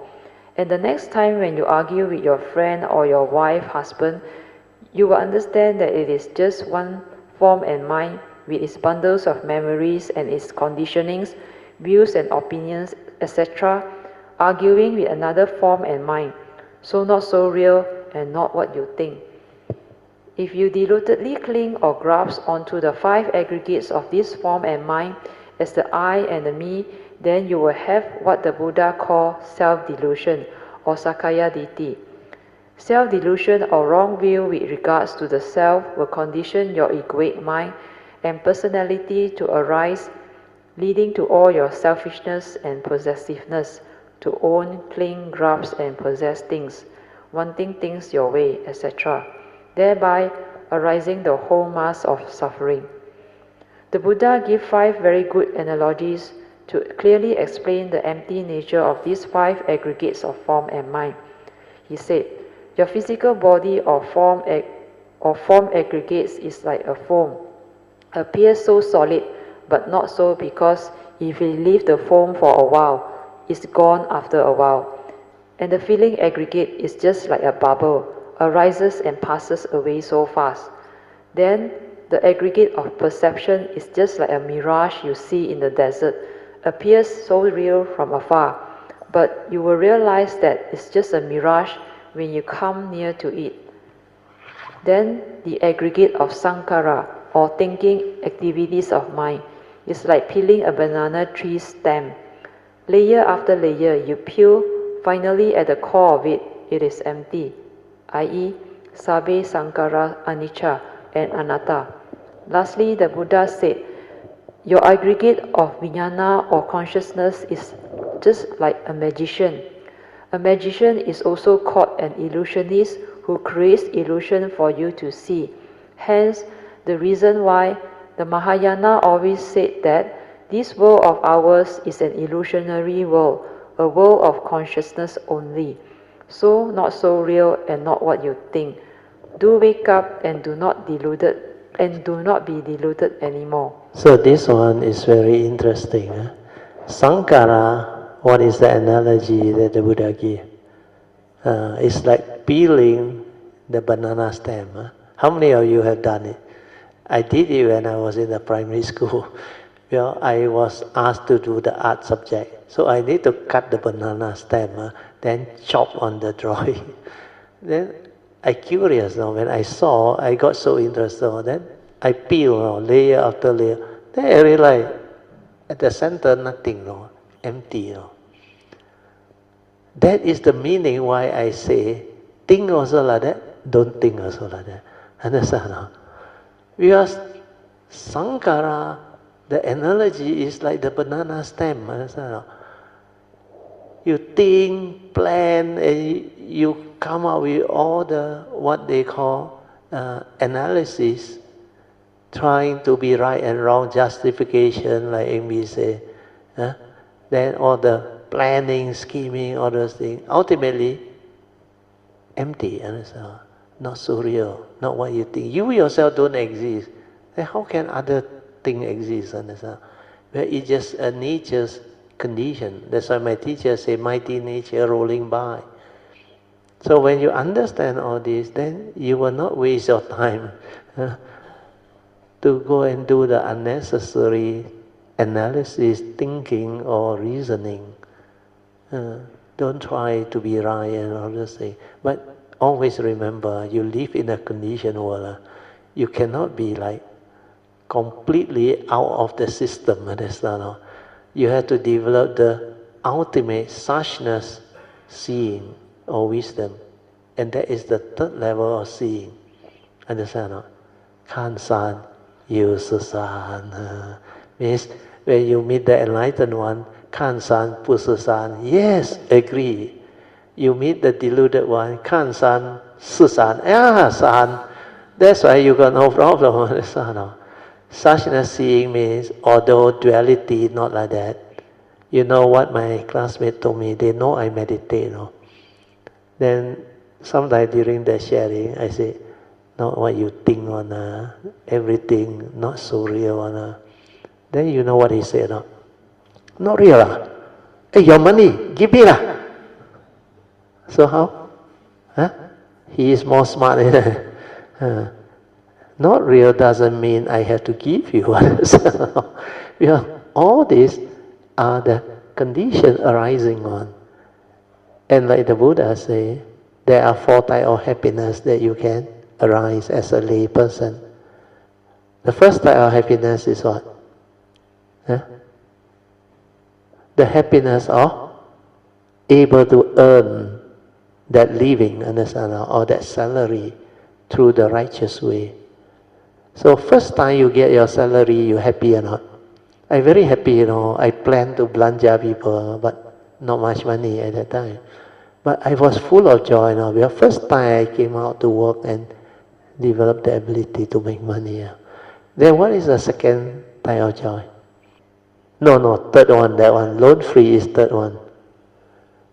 Second one is when you have the ability to have wealth, all this ability, you must develop the joy through making use of it for the benefit of yourself, your loved one, and whoever that have affinity with you and you want to help. That's why that type of joy you must use. Then I told my class, you cannot understand.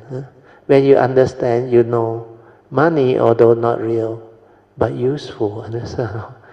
And I got another colleague or friend, also Dhamma friend.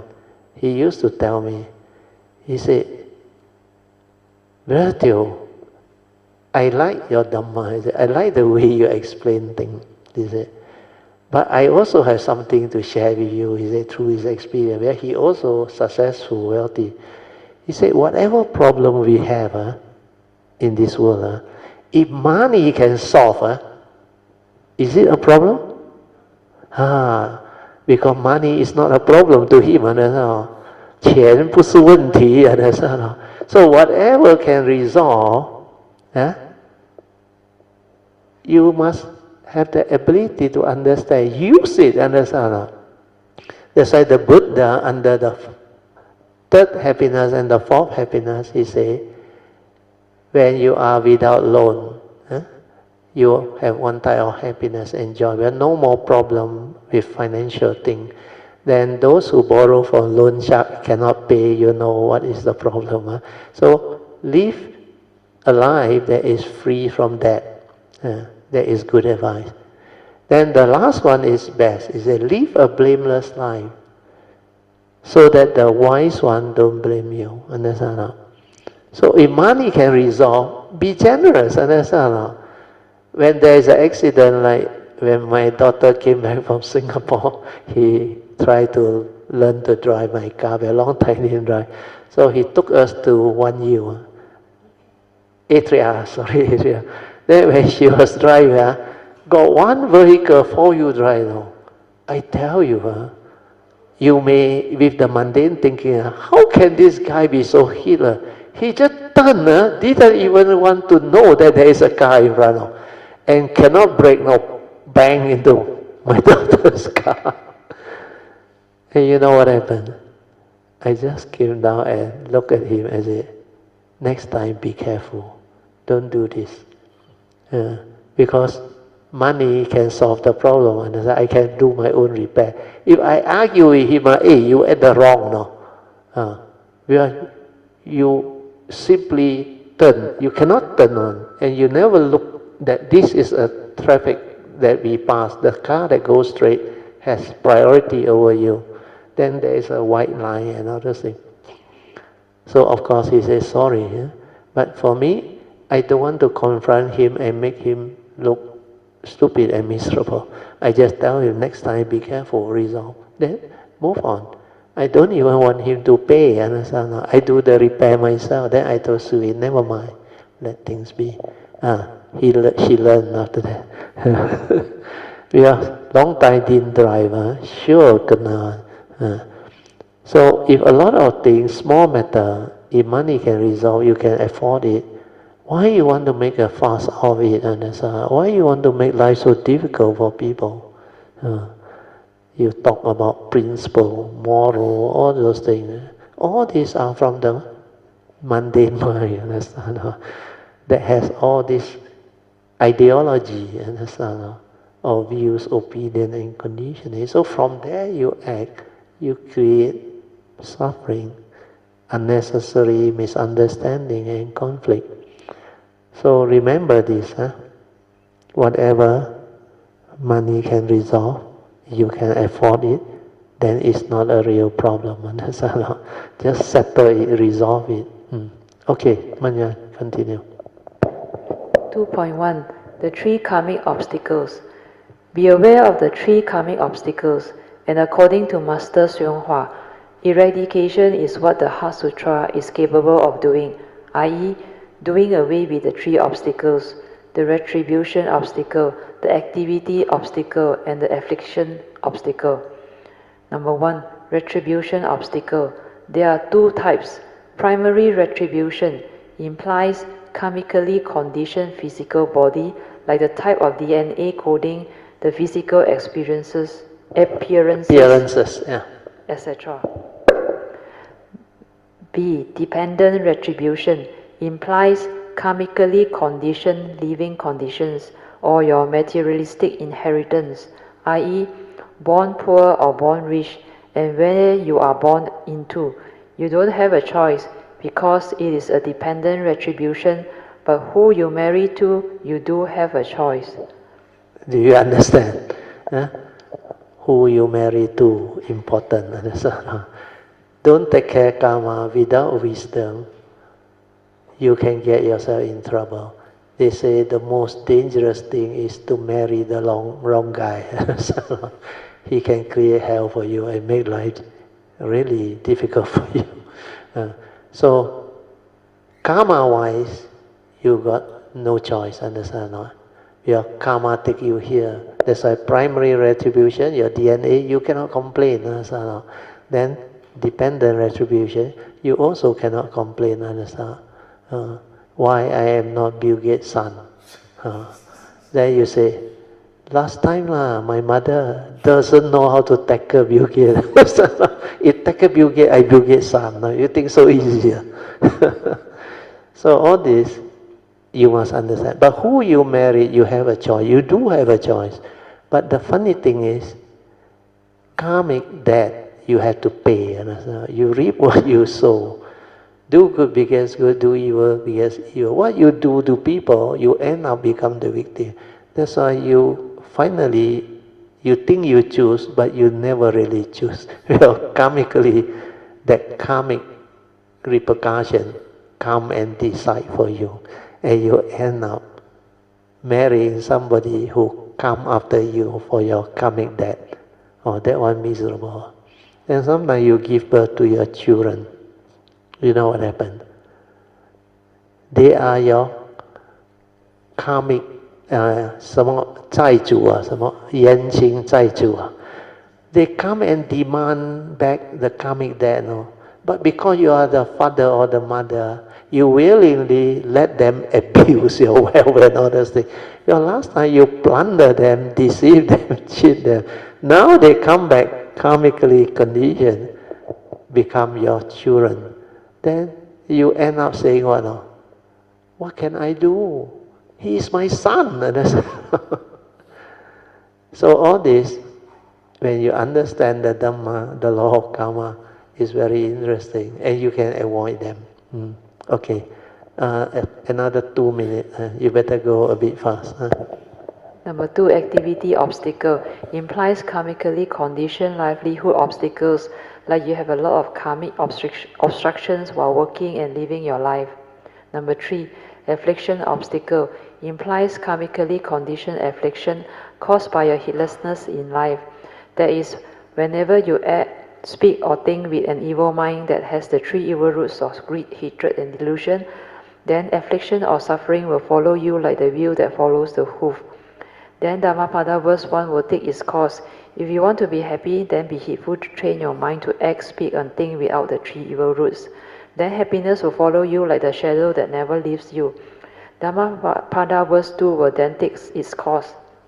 Don't blame anybody for your afflictions, for according to the Buddha, we are born of our karma, heir to our karma, conditioned and supported by our karma, and we are what we are because of our karma. So do strive on with heedfulness to take care of your karma, so that your life is taken care of. Do not be heedless. Have goodness and kindness, for you reap what you sow. What you do to others, karmically it will come back to you. So if you are good and kind to others, karmically others will be good and kind to you, because these are your karmic inheritance. The absence of evil is good, so don't try to be good, but instead just train your mind to be heedful or mindful, so that it is incapable of evil, then naturally you will be good. Those who have cultivated the Noble Eightfold Path have no evil, but only wisdom and virtue. Very good, sadhu. So we stop here. Let us rejoice. Sadhu, sadhu, sadhu. Okay, so now maybe we can do some chanting. Today, what you all want to request? I think we get Ingbi to chant the Karaniya. Is it the Karaniya Metta Sutta? Manyan, pass the mic to Ingbi. The normal chanting book, page 12. Not the retreat version. Retreat version, go ahead. Go ahead. Or you can also chant the Maha Mangala Sutta, page 54. Page 54. Karaniya is 52, yeah. Or maybe both. Both. Chant both. Thank you. So this one I think will be very soothing. Because all those devas up here, up there, they still can remember. To us it's 2,600 years, but to them is how long? One day up there is how long on earth? 50 years, isn't it? So 2,600 is only 52 days according to Suyan. So still very fresh in their memory. That's why sometimes at retreat, they want to listen to all this. And they rejoice, they really rejoice. Okay, we chant. And also very meaningful, the discourse on loving kindness. Karaniya Metta Sutta. Karaniya matta kusalena yang thang santang padang abhisamecca sakko ujuca sujuca suvaco casamudu anadimani santu sako ca subharo ca apakicco ca sallahu kavutti Santindriyo ca nipako ca appagabho kulesu ananugidho naca kuddhang samacare kinci yena vinyo pare upavadayung Sukino va khemino hontu sabbe sattha bhavantu sukhitattha ye kechipana bhutathi tasava tavarava anavasesa Digavaye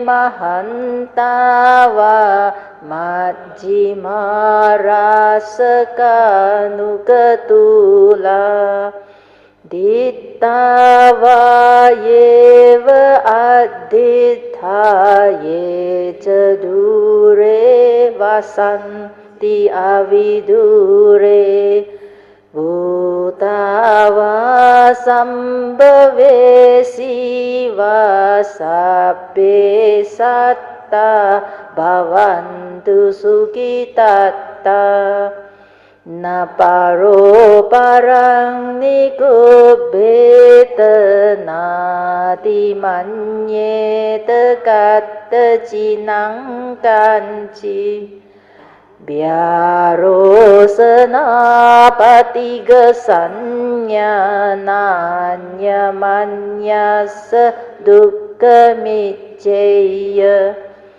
Mataya thani yang puttang ayusa eka putta manurakhe Evang pisabba bhutesu manasang bhavaye aparimanang Mettanca sabba lokasming manasang bhavaye aparimanang Uddhang adoca tiriyanca asang badang averang asapattang Tithang carang nisinova sayanova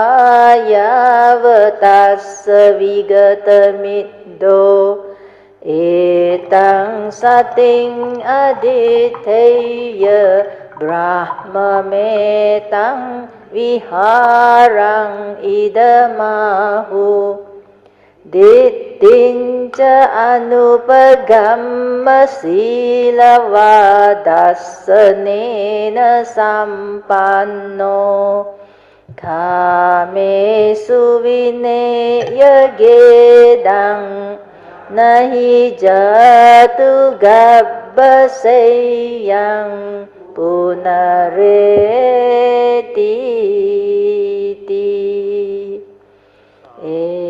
Etena saca vajena sotite hotu sabbada Etena saca vajena sabbarogo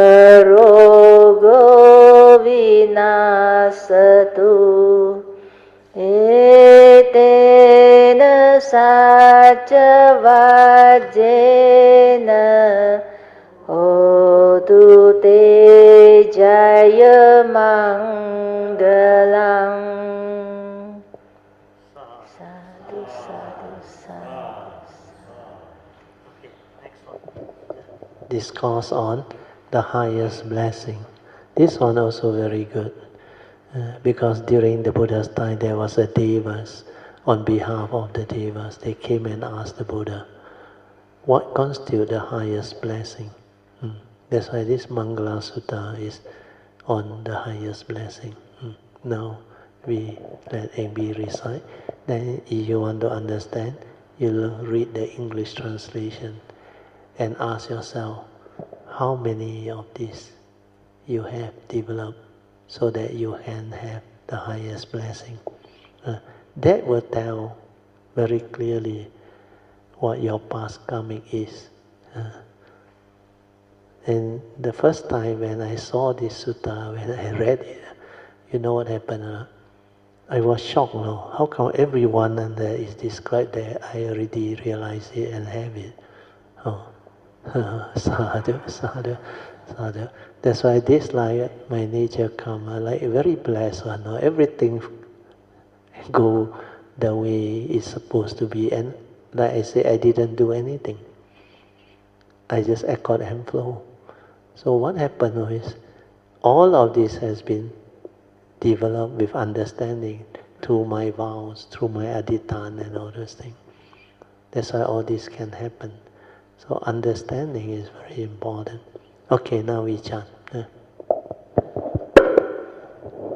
Maha Mangala Sutta, Discourse on the Highest Blessings.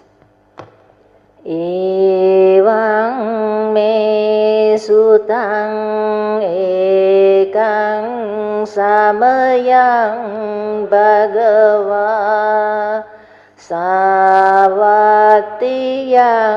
viharati jetavane anatapindikasa arame Atakho anyatara devata abhikhantaya ratiya abhikhantavanna kevalakapang jetavanang obasetva Yena bhagavate upasangkami tva bhagavantang abhivadetva ekamantang attasi Ekamantang tithakho sadevata bhagavantang gathaya ajabhasi Bahudeva manusaca manggalani acintayung akan kemana sottanang bruhi manggalamuttamang Asevana ca balanang panditanang ca sevana Puja ca pujaniyanang etang manggalamuttamang Patirupa desavasoca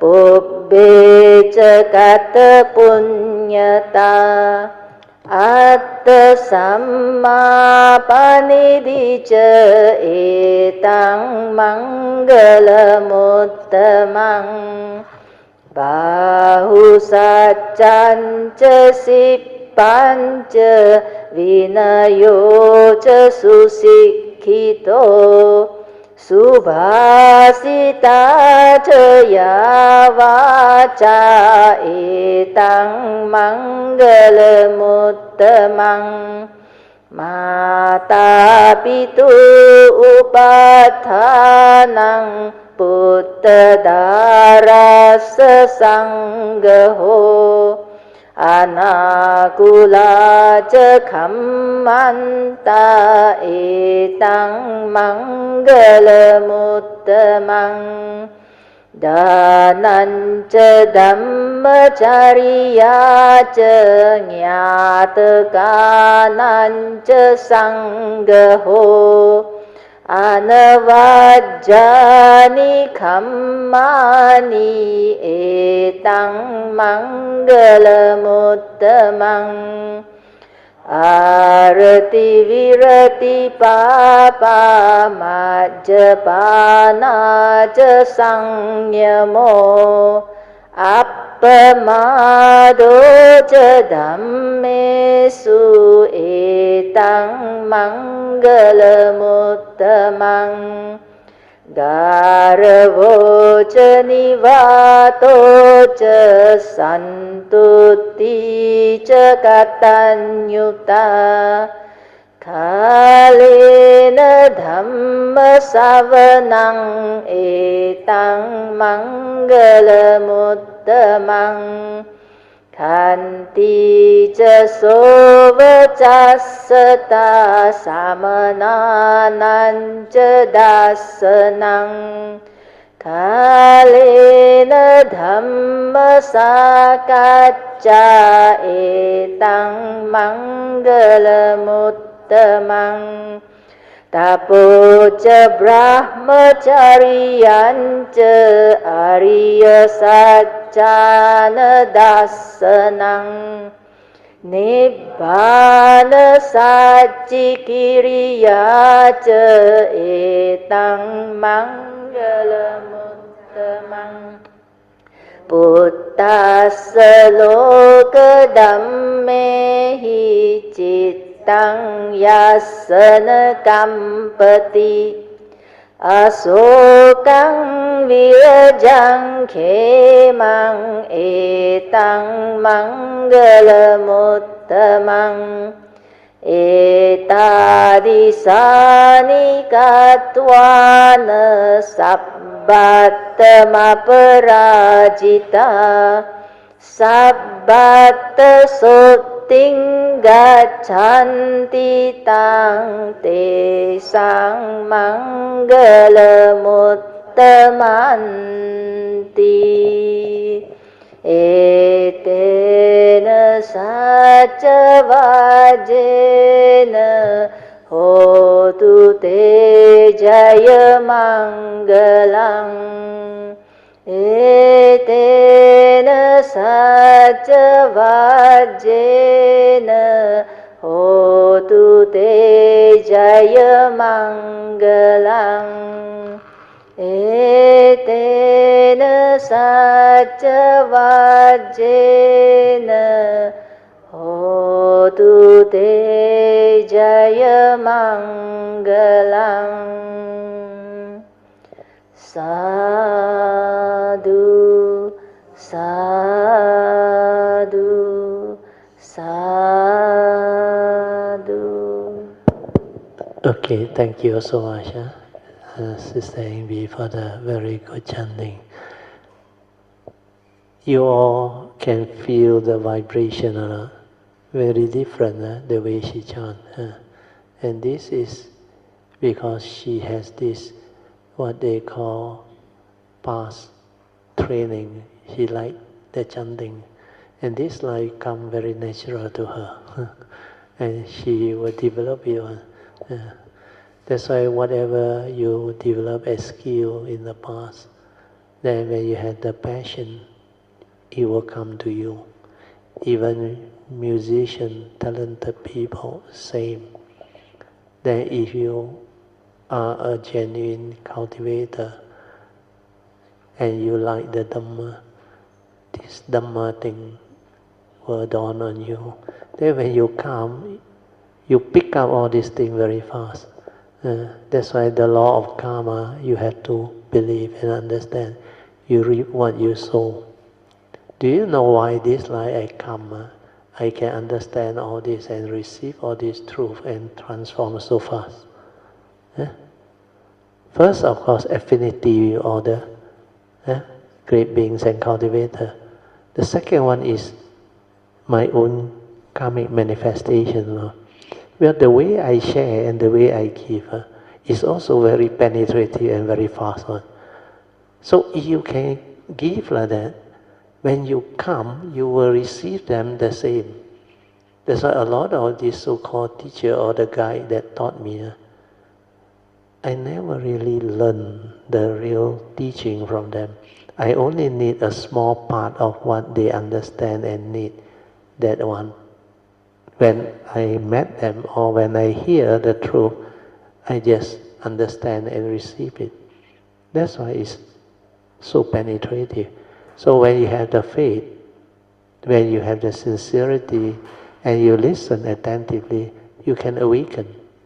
Yeah, this is the truth. The truth can be very, very potent and penetrative.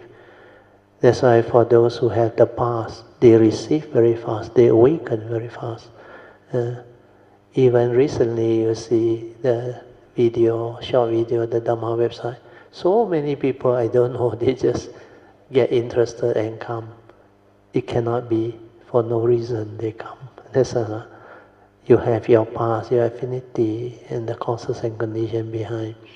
But some of you, when you come, you keen, and yet you cannot really understand and receive. It's because most likely, I use the word most likely, I'm not a Sammasa Buddha, I cannot read your past and all those things. But most likely, there is karmic obstruction. And karmic obstruction is not that negativity or karma or something that serious. No. It's just because when you are living your life as a cultivator, where you have different teaching coming to you, and you that time don't understand, but you become like very confident, then you go and promote that type of teaching, then you cause people to lost the way. And then when you come back, you will encounter those type of teaching. That's why you will go to that one first. Then that one is, you reap what you sow. That's why the karmic obstruction will come. Then when you encounter the truth or the real Dhamma, you cannot break the karmic obstruction to receive it, because you have not developed the understanding before. So all these are the causes and conditions behind. So what you must do is, that's why in the yellow card, the Bodhisattva way, I teach you all how to ask for forgiveness to break your karmic obstruction. That one very important. The most powerful one is to break the karmic obstruction that you do out to the triple gem. Then of course to all beings. Then finally is to ask for forgiveness from all beings, which you have knowingly or unknowingly cause suffering, misery, or create this karmic obstruction that is not covered under the two that you have already developed. Asking for forgiveness is very important, because the moment you do it, very strange, it will bring about the causes and conditions for you to break the karmic obstruction, where your sincerity gives rise to the causes and conditions. That's why in the teaching, the Mahayana teaching, they always ask you to ask for forgiveness and do the repentance, 忏悔. So, if you want to make progress, if you encounter and realize that you have a lot of this karmic obstruction coming to you and obstruct you from receiving, then give it a try. Ask for forgiveness sincerely. Then vow not to repeat all this wrong way again. We are following the advice of the Buddha to avoid all evil, do good, and purify the mind. So if you do that, these two conditions will actually bring about the causes and conditions for you to break the karmic obstruction and continue with the right and appropriate cultivation. Then when you have this developed correctly, then you can invoke power of merits for turnaround, for whatever, to help yourself or others or your loved one. Is up to you. So this three way is very useful. Okay, now we better end. 9:38 already, okay. We share merit and transfer merit.